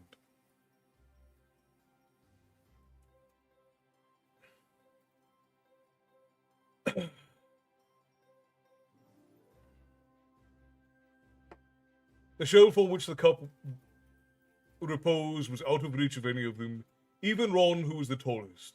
The heat from the enchanted treasure rose in waves and swept round down Harry's face and the back as he struggled to think of a way up to the cup. And then he heard the dragon roar on the other side of the vault door, and the sound of clanking growing louder and louder. They were truly trapped now. There was no way out except through the door, and a horde of goblins seemed to be approaching the other side. Harry looked at Ron and Hermione and saw terror in their faces. Hermione, said Harry as the clanking grew louder, I've got to get up there. We've got to get rid of it. She raised her wand and pointed it at Harry and whispered, Levi Corpus. Hoisted into the air by his ankle, Harry hit a suit of armor and the replicas burst out of it like white-hot bodies, filling the cramped space. With screams of pain, Ron, Hermione, and the two goblins were knocked aside into other objects, which began to replicate. Half buried in the rising tide of red-hot treasure, they struggled and yelled as Harry thrust the sword through the handle of the Hufflepuff's cup, hooking it onto the blade. Impervious! Screeched Hermione in an attempt to protect herself, Ron, and the goblins from the burning metal. Then the worst scream yet made Harry look down. Ron and Hermione were waist-deep in treasure, struggling to keep Bogrod from slipping beneath the rising tide, but Griphook had sunk out of sight, and now nothing but his hips and a few long fingers were left in view. Harry seized Griphook's fingers and pulled. The blistered goblin emerged by degrees, howling. "Libera Corpus!" Harry yelled, and with a crash, he and Griphook landed on the surface of the swelling treasure. The sword flew out of Harry's hand. "Get it!" Harry yelled, fighting the pain of the hot metal on his skin, as Griphook clambered onto his shoulders again, determined to avoid the swelling of the mass of the red-hot objects. "Where's the sword? It had the cup on it!" Clanking on the other side of the door was growing deafening. It was too late. It was Griphook who had seen it, and Griphook who lunged, and in that instant Harry knew that the goblin had never expected them to keep their word. One hand holding tightly on a fistful of Harry's hair, and the other sure not to fall into the heaving sea of burning gold, Griphook seized the hilt of the sword and swung it high out of Harry's reach. The tiny golden cup skewered on the handle of the sword's blade, was flung into the air, and the goblin still astride him. Harry dived and caught it. Although he could feel the scalding his flesh, he did not relinquish it, even while countless Hufflepuff cups burst from his fist, raining down upon him as the entrance to the vault opened again, and he found himself sliding uncontrollably into the expanding avalanche of the fiery gold and silver that bore him. Ron and Hermione into the outer chamber, hardly aware of the pain from the burns covering his body, still borne along on the swell of replicating treasure. Harry shoved the cup into his pocket and reached to retrieve the sword, but Griphook was gone. Sliding from Harry's shoulder the moment he could, he had sprinted for cover amongst the surrounding goblins, brandishing the sword and crying, "Thieves! Thieves! Help! Thieves!" He vanished into the midst of advancing crowd, all of whom were holding daggers and who accepted him without question. Slipping on the hot metal, Harry struggled to his feet and knew that the only way out was through. "Stupefy!" he bellowed, and Ron and Hermione joined in. Jets of red light flew at the crowd of goblins, and some toppled over, but others advanced, and Harry saw several wizard guards running around the corners. The tethered dragon let out a roar, and a gush of flame flew over the goblins. The wizards fled, doubled up, back to where they came. The inspiration or madness came to Harry. Pointing his wand at the thick cuffs chaining the beast on the floor, he yelled, "Relatio!" and the cuffs broke open with loud bangs. "This way!" Harry yelled, and still shooting stunning spells at advancing goblins and sprinting towards the blind dragon. "Harry! Harry, what are you doing?" cried Hermione. "Get up! Climb up, come on!" The dragon had not realized that it was free. Harry's foot found the crook of its hind leg, and he pulled himself onto its back. The scales were hard as steel and did not seem to feel him. He stretched out an arm, Hermione hoisted herself up, and Ron climbed on behind them. A second later, the dragon became aware it was untethered. With a roar, it reared, and Harry dug in his heels, clutching as tightly as he could to the jagged scales as the wings opened, knocking the shrieking goblins aside like skittles. Like skittles is an interesting metaphor, and it soared into the air. Harry, Ron, and Hermione flat on its back, scraping against the ceiling as it dived towards the passage, opening while pursuing goblins hurled daggers that glanced off its flanks. "We'll never get out. It's too big." Hermione screamed, but the dragon opened its mouth and belched flame again, blasting the tunnel, whose floors and ceiling cracked and crumbled. By sheer force, the dragon clawed through and fought its way. Harry's eyes were shut tight against the heat and the dust, deafening, crashing. Deafened by the crashing of rocks and the dragon's roar, he could only cling to its back, expecting to be shaken off at any moment, and then he heard Hermione yell, "Defodio!" She was helping the dragon enlarge the passageway, carving out the ceiling as it struggled upward towards the fresher air. Away from the shrieking and clanking goblins, Harry and Ron copied her, blasting the ceiling apart with more gouging spells. They passed the underground lake, and the great crawling, snarling beast seemed to sense freedom and space ahead of it, and behind them the passage was full of the dragon's thrashing spiked tail, of the great lumps of rock, gigantic fractured stalactites, and the clanking of the goblins seemed to be growing more muffled, while ahead the dragon's fire kept their progress clear.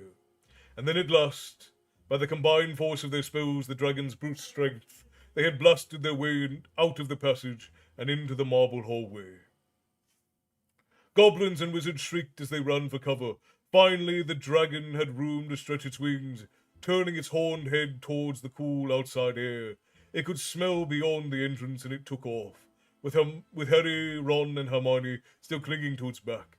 It forced its way through the metal doors, leaving them buckled and hanging from their hinges, as it staggered into Diagon Alley and launched itself into the sky. And so ends chapter 26 of Harry Potter and the Deathly Hallows. I'm not in the guise, but you have a perfect voice for this. Well, thank you. I appreciate you, Robbie. So if you were to choose a side, which do you feel fits you? Gryffindor, Ravenclaw, Slytherin, or Hufflepuff? And do you think things could have turned out worse or better for Harry and his friends? So I think that a lot of the story after book 4 gets to be a little bit nonsensical. And I think that a lot of it was written simply to finish the book. Robbie, thank you for the follow. We don't usually get follows during story time, but I appreciate you. Thank you. But I feel like Harry probably, with a little bit more common sense, Harry and his friends probably could have come out just a little bit better than they did. As far as what side I am on, I every test I've ever taken puts me in Slytherin. I have quite a few friends and folk who are constantly sending me the Harry Potter tests. So in all of them that I have taken, and especially the official ones, I always come out as a Slytherin. I couldn't tell you why, but that's what I always come out as.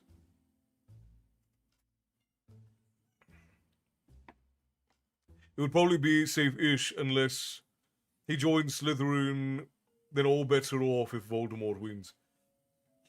Very well could have been. Cole says not surprised. And with that, unfortunately, I take my leave. 5 a.m. is going to kill me. All right, Ashley, rest well. Give a big old smooch to the Corn King for us.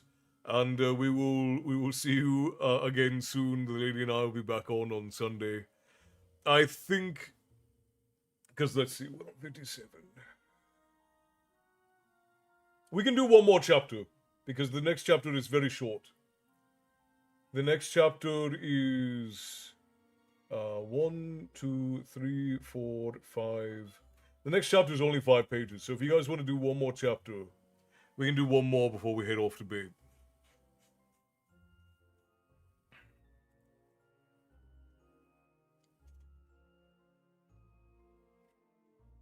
Yeah, Rowling is a pretty decent world builder, but her character work and plot work is not very good. Like, she built a really interesting and fascinating world, which is why people love it. And a lot of her side characters are very good, but the central characters are their interactions. Like Ron and Harry and Hermione have these insistent issues that come up in every single book and never seem to go away. Reading is one of my greatest passions. I just don't have the patience anymore. So ebooks and stuff like this is great. Well, wonderful, Robbie. Yeah, every Tuesday, Thursday, and Sunday we do story time. Sunday typically is the lady of the tavern, my lovely wife. She'll get on and she'll read something that's a little bit more. She usually reads like something that's a little bit more drama based, like romance novels and things like that. But she's in the midst of Child of the Prophecy by Juliette Marie right now. And on Tuesdays, we are going through Feist's Darkness at Sethenon, which we're almost finished with. And then coming up soon, once we finish both of these books, which we're almost done with both of them, once we finish both books, we'll be doing our readathon, which is a week-long reading marathon of sorts. And we'll probably be going through the Tolkien catalogue for that. One more if we don't waffle much. I've got a very early morning. Alright, sounds good to me. People love it a lot based on the fact that she wrote all this while living homeless in her car with a dog. Yes, yeah, and again, like, the Rowling is not a particularly good writer, but she did manage to capture the magic that made the story wonderful. So, I never have really enjoyed the Harry Potter books, because the best written one out of all of them is Prisoner of Azkaban. It's the best written one out of the lot. But the world is really fascinating, and it sparks that sense of whimsy and magic in you. And it gave people something to attach to. So she did a very good job of building that, and that is why people love the stories so much. But she's not a particularly skilled writer in the way that she does things. I got really frustrated with book 4 and 5 and 6 because she just started torturing the characters in place of doing any sort of character development, which a lot of writers do. It's not exclusively a Rowling thing. A lot of writers will just put their characters through a bunch of pain and then go, okay, they went through pain and now they've changed, which is it's lazy writing. It's either lazy writing or it's inexperienced writing. With Rowling, it was probably inexperienced writing because this was really her first actual book being written.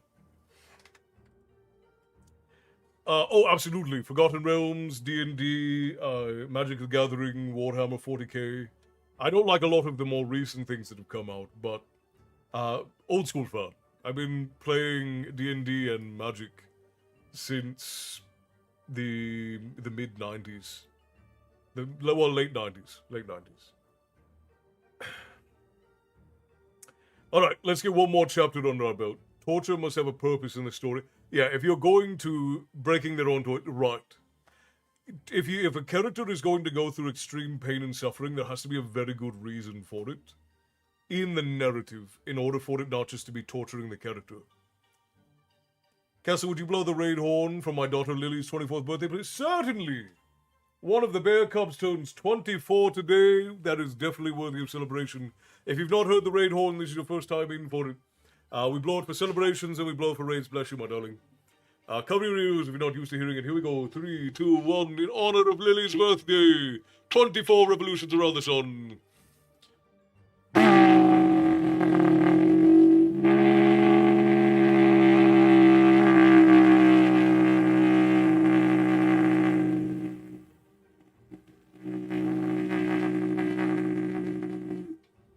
Give her a long one. Because she's getting older and getting a little bit long in the tooth, as they say. Alright, let's go. We're going to move on to chapter 27, The Final Hiding Place. There was no means of steering. The dragon could not see where it was going, and Harry knew that if it turned sharply or rolled in midair, they would find it impossible to cling on to its broad back. Nevertheless, as they climbed higher and higher, London unfurling below them like a grey-green map, Harry's overwhelming feeling was of gratitude for an escape that had seemed impossible. Crouching low over the beast's neck, he clung tight to the metallic scales, and the cool breeze was soothing on his burned and blistered skin. The dragon's wings were beating the air like the sails of a windmill behind him. Whether from delight or fear he could not tell. Ron kept swearing at the top of his voice, and Hermione seemed to be sobbing. After 5 minutes or so, Harry lost some of his immediate dread that the dragon was going to throw them off, for it seemed intent on nothing but getting as far away from its underground prison as possible. but the question of how and when they were going to dismount remained rather frightening.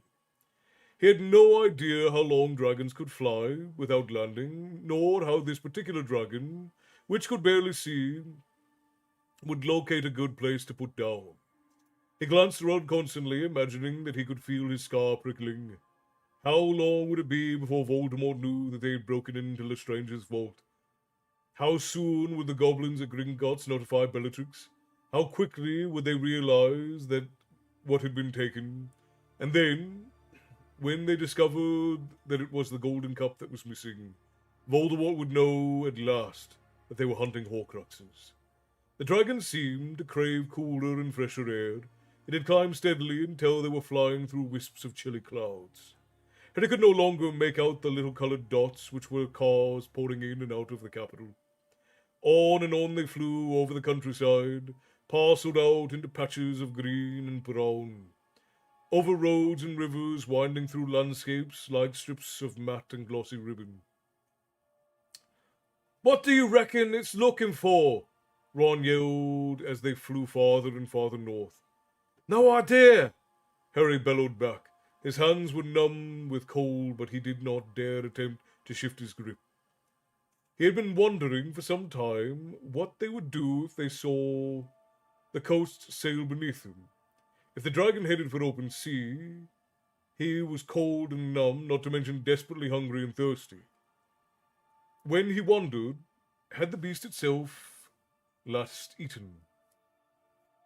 Surely it would need sustenance before long, and what if, at that point, it realized it had 3 highly edible humans sitting on its back?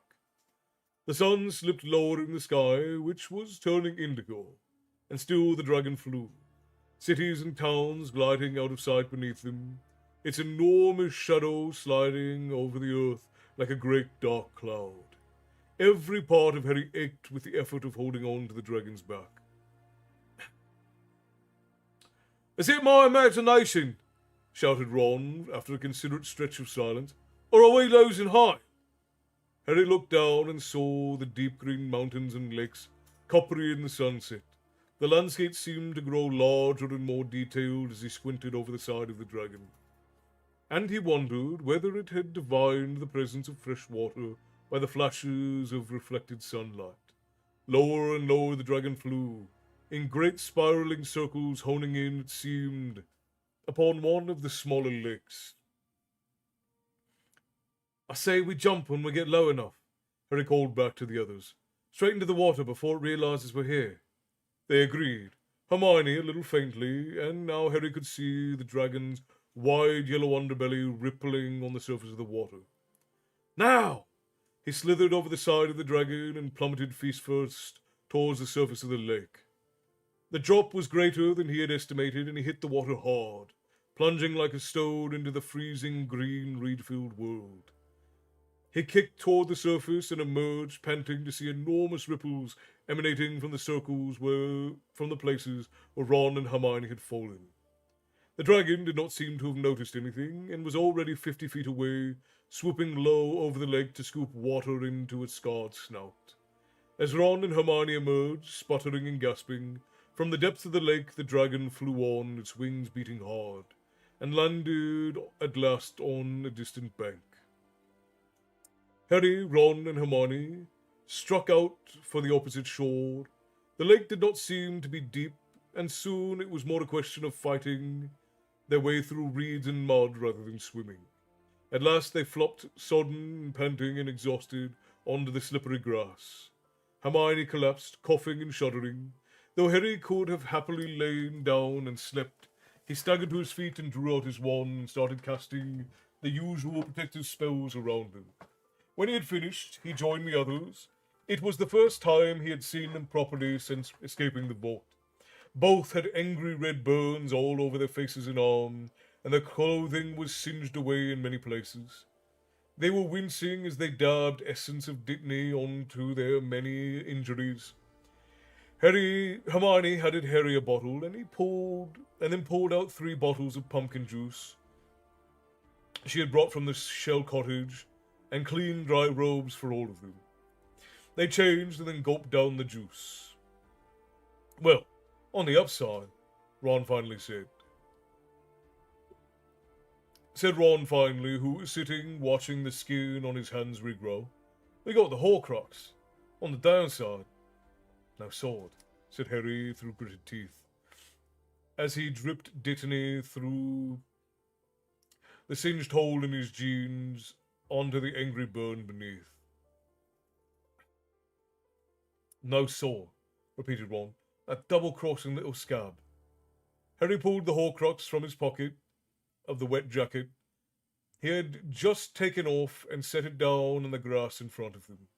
Glinting in the sun, it drew their eyes as they swigged their bottles of juice. At least we can't wear it this time. That'd look weird hanging around our necks, said Ron, wiping his mouth on the back of his hand. Hermione looked across the lake at the far bank where the dragon was still drinking. What do you think? What'll happen to it, do you think? She asked. Will it be all right? You sound like Hagrid, said Ron. It's a dragon, Hermione. It can look out after itself. It's us we need to worry about. What do you mean? Well, I don't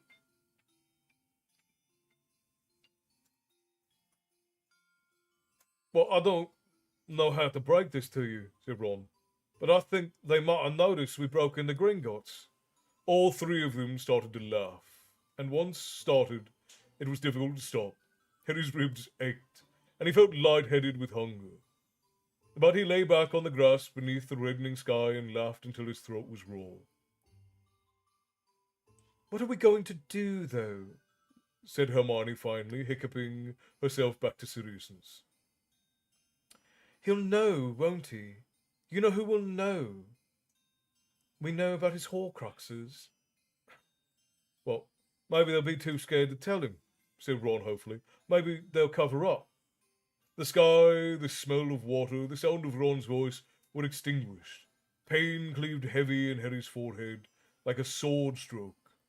He was standing in a dimly lit room, and a semicircle of wizards faced him. And on the floor, he felt a small, quaking figure. What did you say to me? His voice was high and cold, but fury and fear burned inside him. The one thing he had dreaded, but it could not be true. Oh, hang on. Music got weird. Gonna fix that quickly.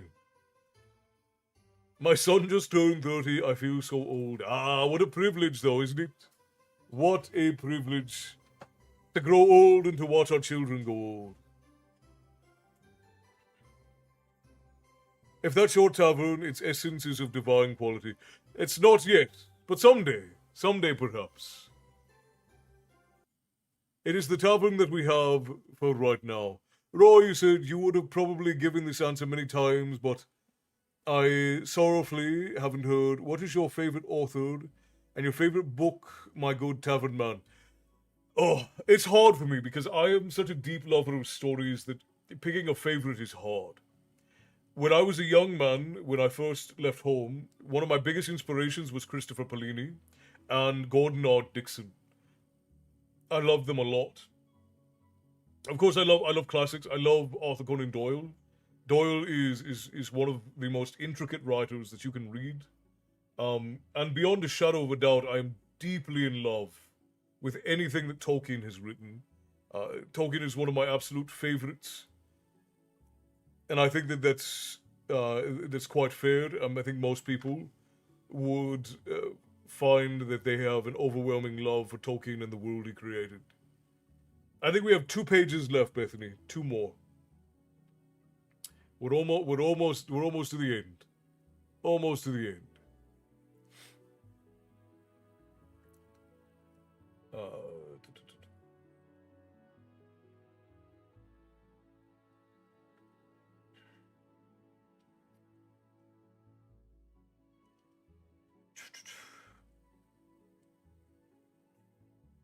The goblin was trembling, unable to meet the red eyes high above his.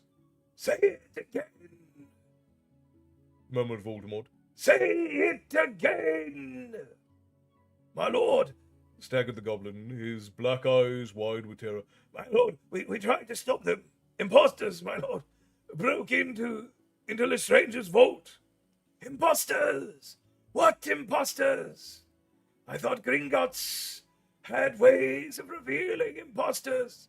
Who were they? It was the Potter boy and 2 accomplices. And they took.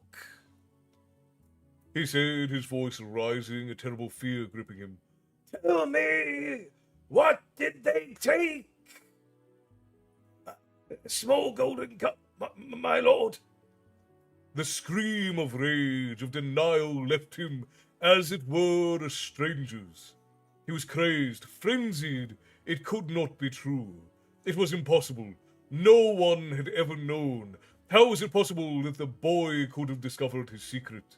The Elder One slashed through the air and green light erupted through the room. The kneeling goblin rolled over dead. The watching wizards scattered before him, terrified. Bellatrix and Lucius Malfoy threw others behind them in their race for the door, and again his wand fell, and those who were left were slain, all of them. For bringing him this news, for hearing about the golden cup. Alone amongst the dead he stormed up and down, and they passed before him in vision. His treasures, his safeguard, his anchors to immortality. The diary was destroyed, the cup was stolen. What if the boy knew about the others? Could he know he had already acted? Had he traced more of them? Was Dumbledore at the root of this? Dumbledore who had always suspected him. Dumbledore dead on his orders. Dumbledore whose wand was now his. Yet who reached out from the ignominy of death through the boy. The boy! What in the world is going on?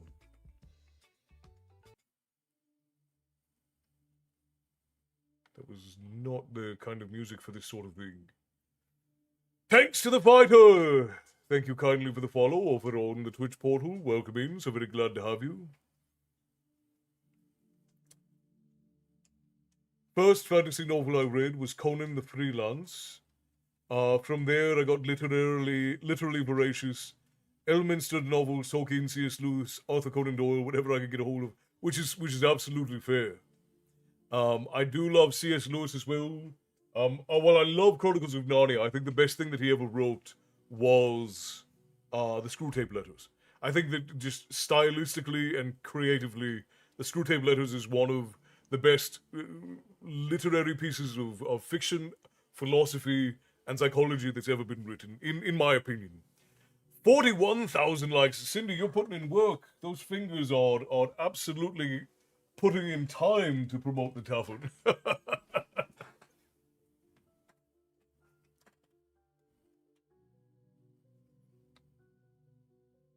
Conan the Barbarian is a great series. I don't know if I've ever read the books. I read the comics back in the day. I don't know if I've read the books. If I did, it was many, many years ago. Where was I?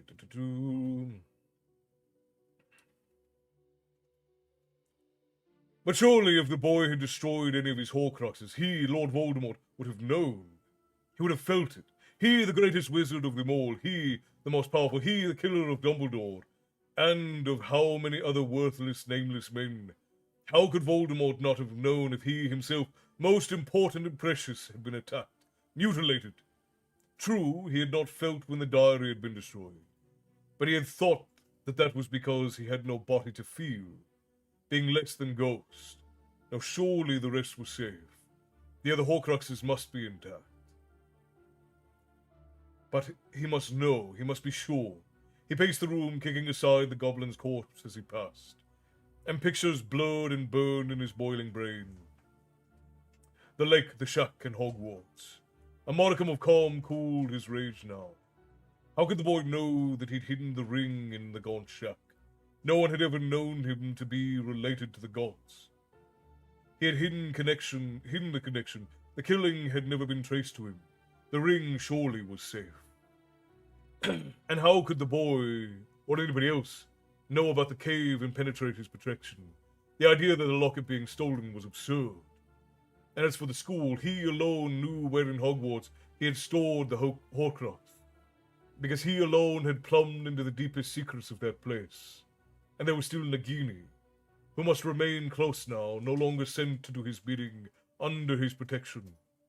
But to be sure, to be utterly sure, he must return to each of his hiding places. He must redouble the protection on each of his Horcruxes. A job, like the quest for the Elder One, that he must undertake alone. Which should he visit first? Which was in the most danger?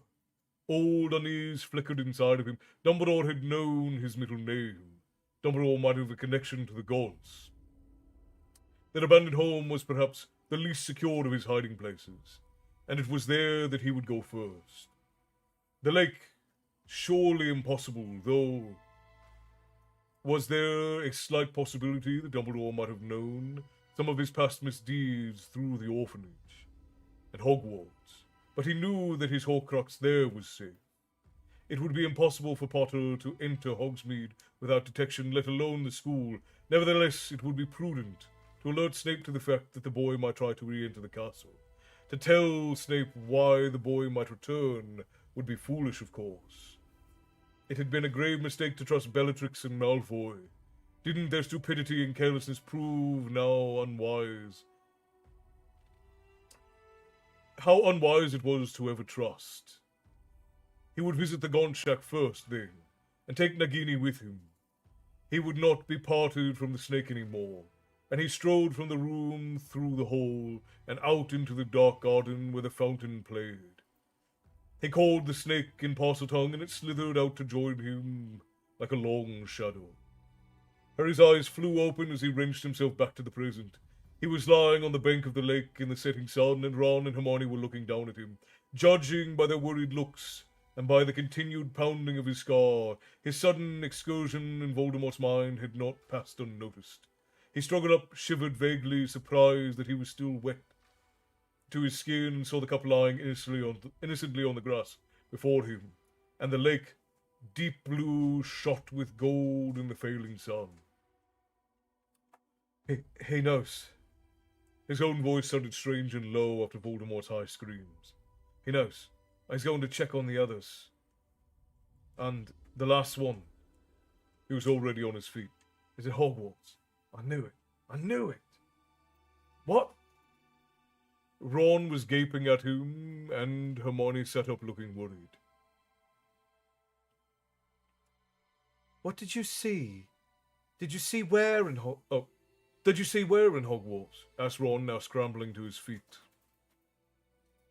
Wait! Said Hermione as Ron caught up the Horcrux and Harry pulled out the invisibility cloak again. We can't just go. We haven't got a plan. We need to get going, said Harry firmly. And he had been hoping to sleep, looking forward to getting into the new tent, but that was impossible now. Can you imagine what he's going to do once he realises the ring and the locket are gone? What if he moves the Hogwarts Horcrux? The size it isn't safe enough. But how are we going to get in? Go to Hogsmeade, said Harry. We'll try to work something out once we see what protection is around the school is like. Get under the cloak, Hermione. I want to stick together this time. But we don't really fit. It'll be dark. No one's going to notice our feet. The flapping of enormous wings echoed across the black water. The dragon had drunk its fill and risen into the air. They paused their preparation to watch it climb higher and higher, now black against the rapidly darkening sky, until it vanished over a nearby mountain. Then Hermione walked forward, took her place between the other two, and Harry pulled the cloak down as far as it would go, and together they turned on the spot into the crushing darkness. And so ends Chapter 27 of Harry Potter and the Deathly Hallows. Screwtape Letters was amazing. Oh, and just in time for the ads. Vanny Vibe, hello and welcome in. So very glad that you could join us. Grab a seat. For anyone who is new or just now joining us, I am Castle. This is my tavern. Here we talk about myth and lore and tales of yore, and every now and again I read you all a bedtime story. Tonight we are reading, we just finished reading Harry Potter, and we do this every Tuesday and Thursday. You see, you have stumbled into a tavern at the end of the world where all stories eventually come to rest. And you desired a story, and that is why you found yourself here. So welcome in, my friends. Sadly, I don't have any snoozes left on the ads, so in 3 minutes over on Twitch, you're all going to get another ad. With that, I'm out. Good night, Bethany. Rest well. I hope your travels are safe, and I hope you enjoy yourself. Getting out and about every now and again is certainly not a bad thing. Bear, huzzah! Good night to you.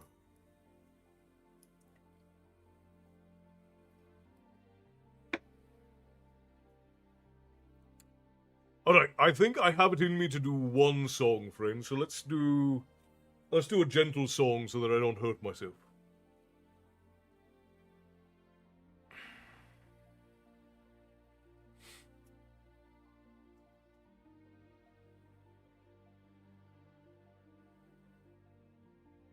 Good night, Tonks. Rest well. I'm glad you were able to join us. I hope you'll be able to join us up for the rest of it, because this is the last of the books.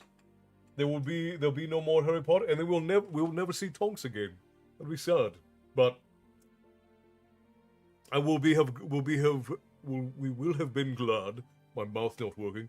We will have been glad of the time you spent with us. Definitely no throat singing. Safe travels, if ending. Valhalla calling says literally. Somebody said definitely not Valhalla. Darth Nexus, my friend, thank you for the roses, for the heartbeat, and for the Go Popular. I appreciate you for that, my friend. Tips to the Tavern Keeper, always appreciated. Somebody said, it's a doctor's... Oh, well, alright, well. Somebody said definitely not Valhalla calling, and then Tyson said Valhalla calling. Oh no, somebody said, Milu said no throat singing, and then Tyson said Valhalla calling. That's funny. I'm not looking forward to Tonks' fate. Shh. I don't know. I don't know what happens to Tonks. Oh, Jazz, hello, good to see you. I'm so used to you being on Twitch, I didn't see you drop in over on YouTube. Esther says, red is the rose or misty mountains. No, I know you're messing around, Tyson. I know you're messing around. Okay. Let's do... Ooh, pulling that off. Let's do... No, stop that. Alright.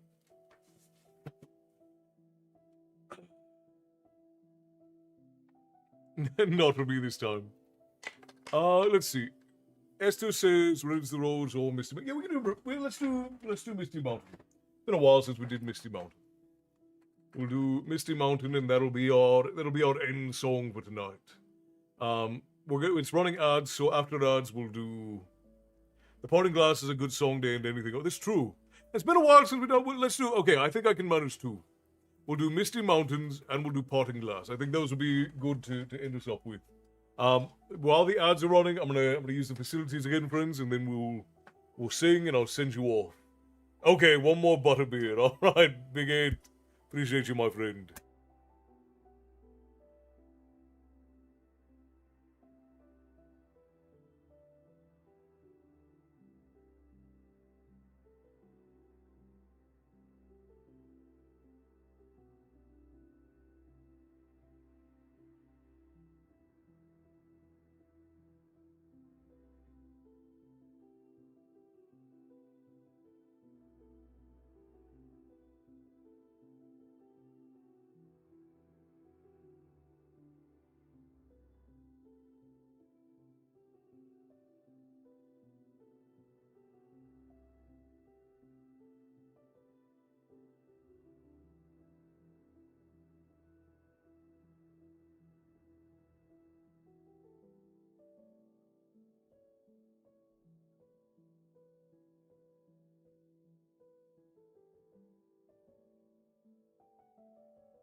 Oh, my favorites, the chair. Ooh. Oh, you guys, there's something else. Okay, let us. Oh, wait, did the ads not run? All right, I'm just gonna run them. I thought that they ran already, but I guess I was wrong.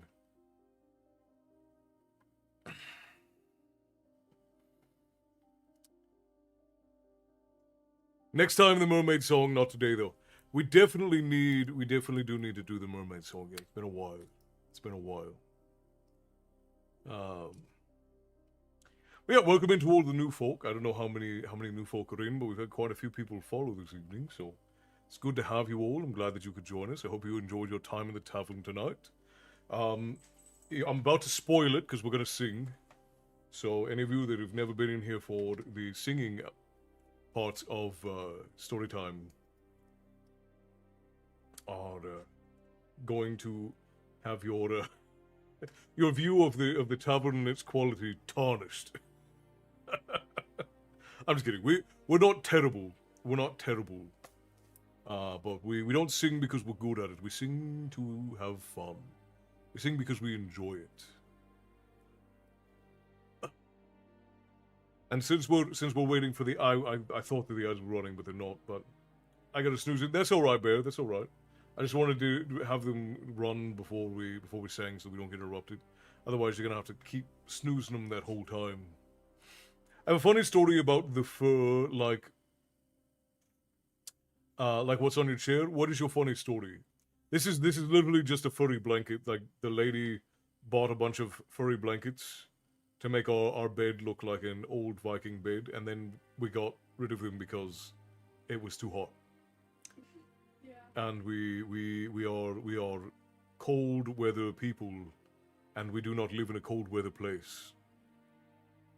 You talk shy cat. I generally I do, Bear. Yeah. I talk enough that it could be a problem. uh.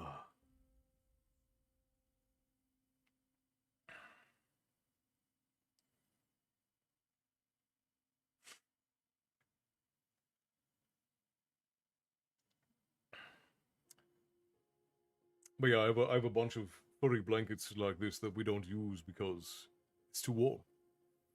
And we live in a place where it is very warm.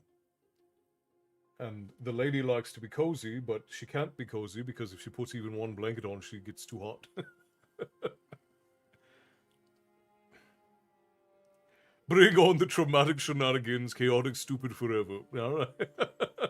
Chaotic stupid is all of our alignment in D&D, I think. I think many of us fall under that specific alignment. Chaotic stupid. No. Not good, not evil, just not very smart. No common sense. It skipped over us. My dad had thrown our fur blanket over the clothesline, and I got up to go to the bathroom and saw... I hate how short TikTok allows the messages to be. Like, obviously, I don't think that it should be an unlimited character limit, but it makes it hard for people to tell stories.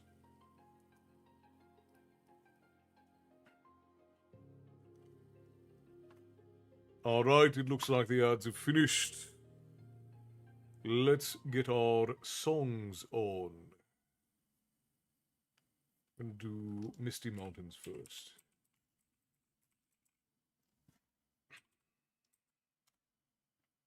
Alright, we're doing the short version of Misty Mountains, though I'm thinking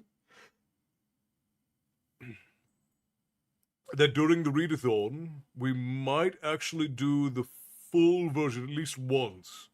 If we do Tolkien, we might do the full version of Misty Mountains as it is written in The Hobbit. We might do the full version of the song during the readathon. It'll be the first time ever. I keep saying that we're eventually going to do it, but we've not gotten there yet. So we're gonna do the short version that was done by Peter Hollins. My dad had thrown the blankets over the clothesline. I got up to go out to the bedroom and saw it and was scared to death and put the blanket over my head for an hour before I was brave enough to go out and look. That is very funny. Can we still do the full poke rap? Probably not, Matty. Probably not. But not the Rattling Bog. We can try Rattling Bog. It'll never end, but we can try Rattling Bog. I don't know if I can. I don't know if I can kilter fast enough to do Rattling Bog. I get too mush mouth. You guys wouldn't be able to understand me. We get to the end and I'd be like, and you guys wouldn't be able to understand anything I'm saying. All right, here we go. Misty Mountain. Far over the misty mountains cold, to dungeons deep and caverns old, we must away ere break of day to find our long forgotten gold.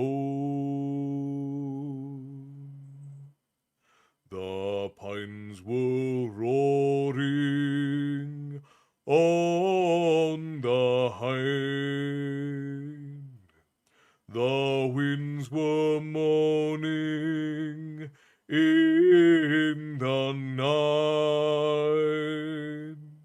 the fire was red, it flaming spread, the trees like torches blazed with light. The wind was on the withered heath, but in the forest stirred no leaf. Their shadows lay, be night or day, and dark things silent crept beneath. The wind went on from west to east, all movement in the forest ceased, but shrill and harsh across the marsh, its whistling voices were released.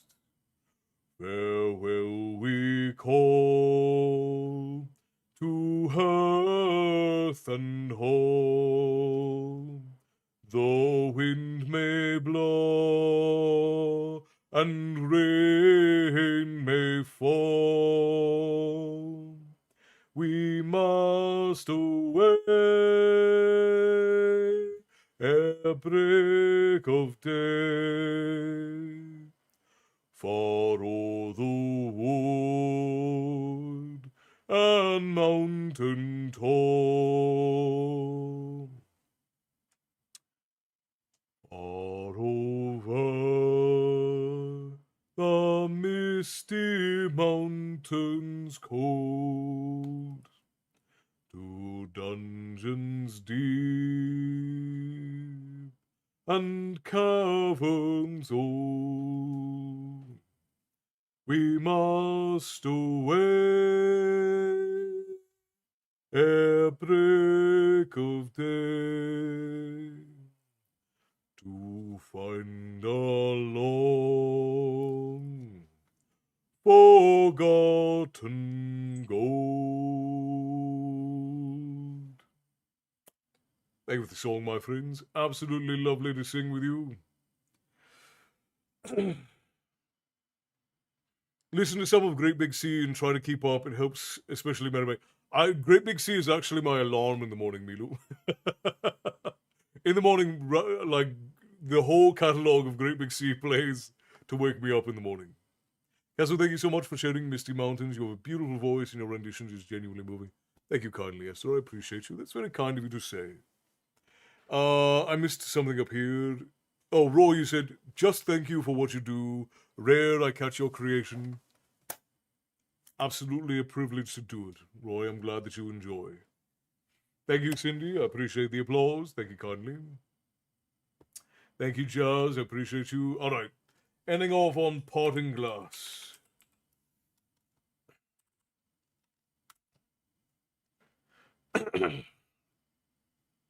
We're going to do the High Kings version of it because that's the version I like best. I know there are a couple of versions of the Parting Glass, but this is the one that I like the best. Of all the money that I had, I've spent it in good company. Oh, and all the harm that I've done,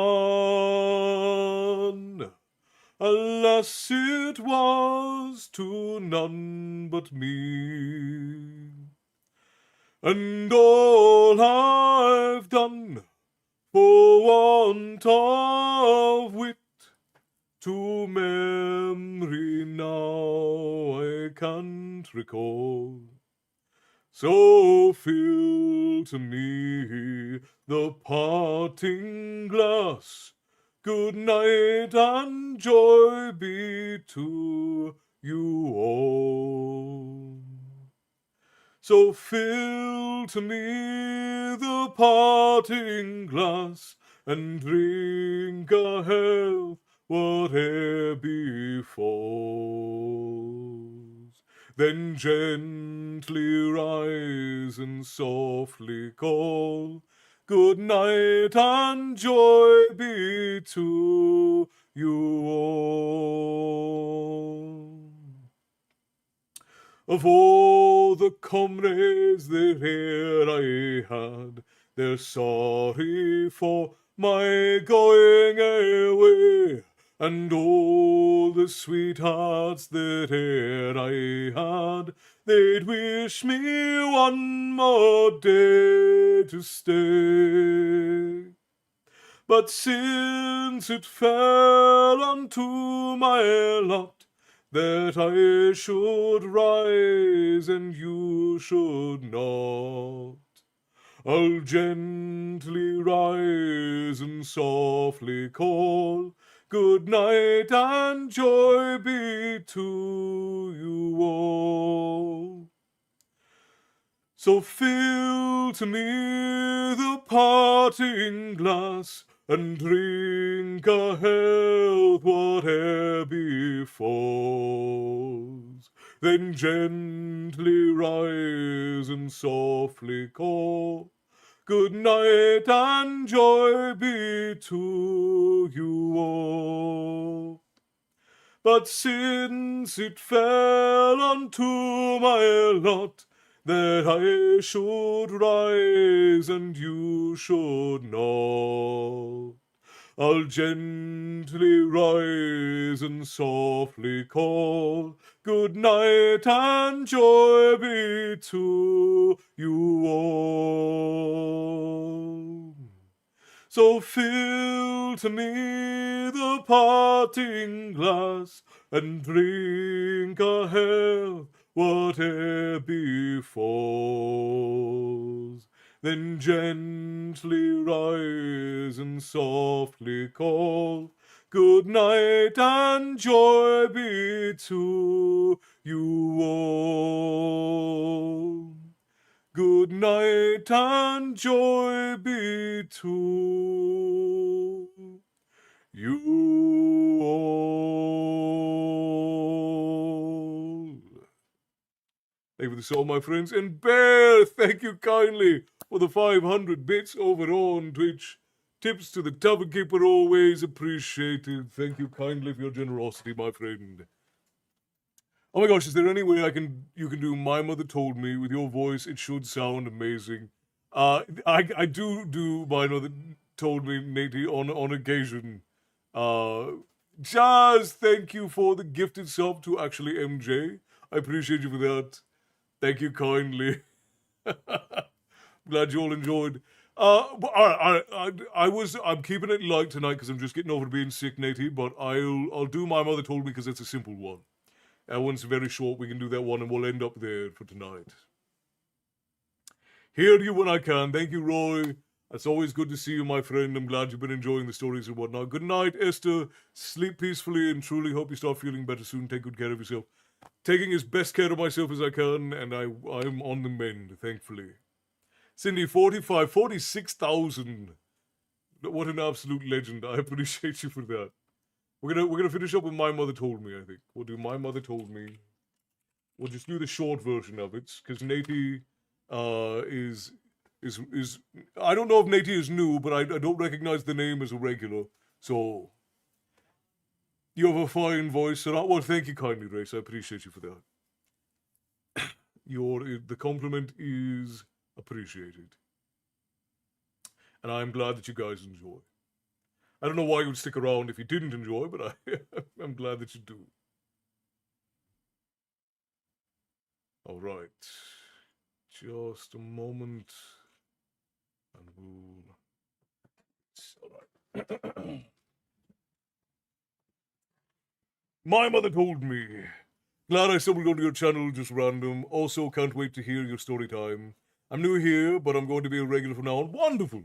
So live story times happen on Tuesday and Thursday. We're actually finishing up right now, so I apologize for that. But we do live story times on Tuesday and Thursday, and then the lady of the tavern, who is my lovely wife sitting across from me, she does a story time on Sunday, and sometimes I'll be on to chat and talk about storytelling and things like that. And then we do short stories every single day. We put out a short story, usually something from Western Europe, but we do stories from all over the world. And then once a week to once every 2 weeks, we put out a long story time having to do with the art of storytelling, traditional crafts, myth, lore, history, and so on. So if those things are in your wheelhouse, you'll find yourself well fed here in the tavern. And we're glad to have you. Welcome in. If you don't know who I am, I'm Castle, this is my tavern, and here we talk about myth and lore and tales of yore, and every now and again, I read you all a story. And you have found your way into a tavern at the end of the world, and she called to you because you sought a story. And this is where all stories eventually come to rest. So we welcome you, and we're glad to have you. All right, My Mother Told Me. Here we go. Biblioteca. I can't remember. What was Biblioteca's name? Biblioteca told me his name. I can't remember. My brain is. I just saw him pop in and I forgot. All right, here we go. My mother told me someday I will buy galleys with good oars, sails to distant shores. My mother told me someday I will buy galleys with good oars, sails to distant shores. Stand up high in the prow, noble bark I steer, steady course to the haven. Hew many foemen, hew many foemen. My mother told me someday I will buy galleys with good oars, sails to distant shores. My mother told me someday I will buy galleys with good oars, sail to distant shores. Stand up high in the prow, noble bark I steer, Steady course to the haven, humany foemen, humany foemen. Gotcha, thanks for the intro. We'll definitely join in. Finally a good tavern to rest at with good tales told. We try our damnedest. Our rules are the drama and the dread of the world stays at the door, and in here we just have camaraderie and stories. You can find people fighting over garbage and disliking each other everywhere else on the internet. When you come through this magic portal, we're all just here to enjoy a story. Valhalla, take me. Oh, I am ready. Well done. Thank you so much. You really should put together some of your songs on YouTube, though. Well, thank you kindly, lady. Maybe. We'll see what the future holds. I appreciate you, though, my friend. Pa-rum-pa-pum-pum.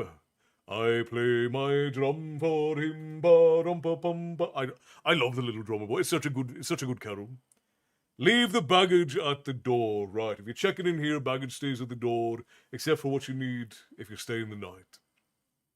All right, my friends, I think that this is where we will end for the evening. If you're over on the Twitch portal, which, by the way, for the new folk, you can enter into the tavern during the live story times through Twitch, YouTube, Facebook, Kick, or TikTok, whatever strikes your fancy. And you can find the short story times anywhere that we create stories. It's TikTok, Instagram, Facebook, and you can only find the long story times on the YouTube portal. That's the only place that they come in. So, my dear friends, thank you kindly for joining me this evening. Bear, thank you, and to everyone who tipped the tavern keeper, Jazz, Bear, everyone who tipped the tavern keeper tonight, thank you kindly, my friends. Your generosity means the world to us. And thank you to all of our barkeeps who keep everybody safe, informed, and well-fed during story time. Thank you all so much for being here. You have only so much time, and you can spend it anywhere. And we're incredibly happy that you spend it here with us. So, until the next time that I see you, my friends, I will bid you all stay bloodthirsty. And I will see you next time. Good night, my friends.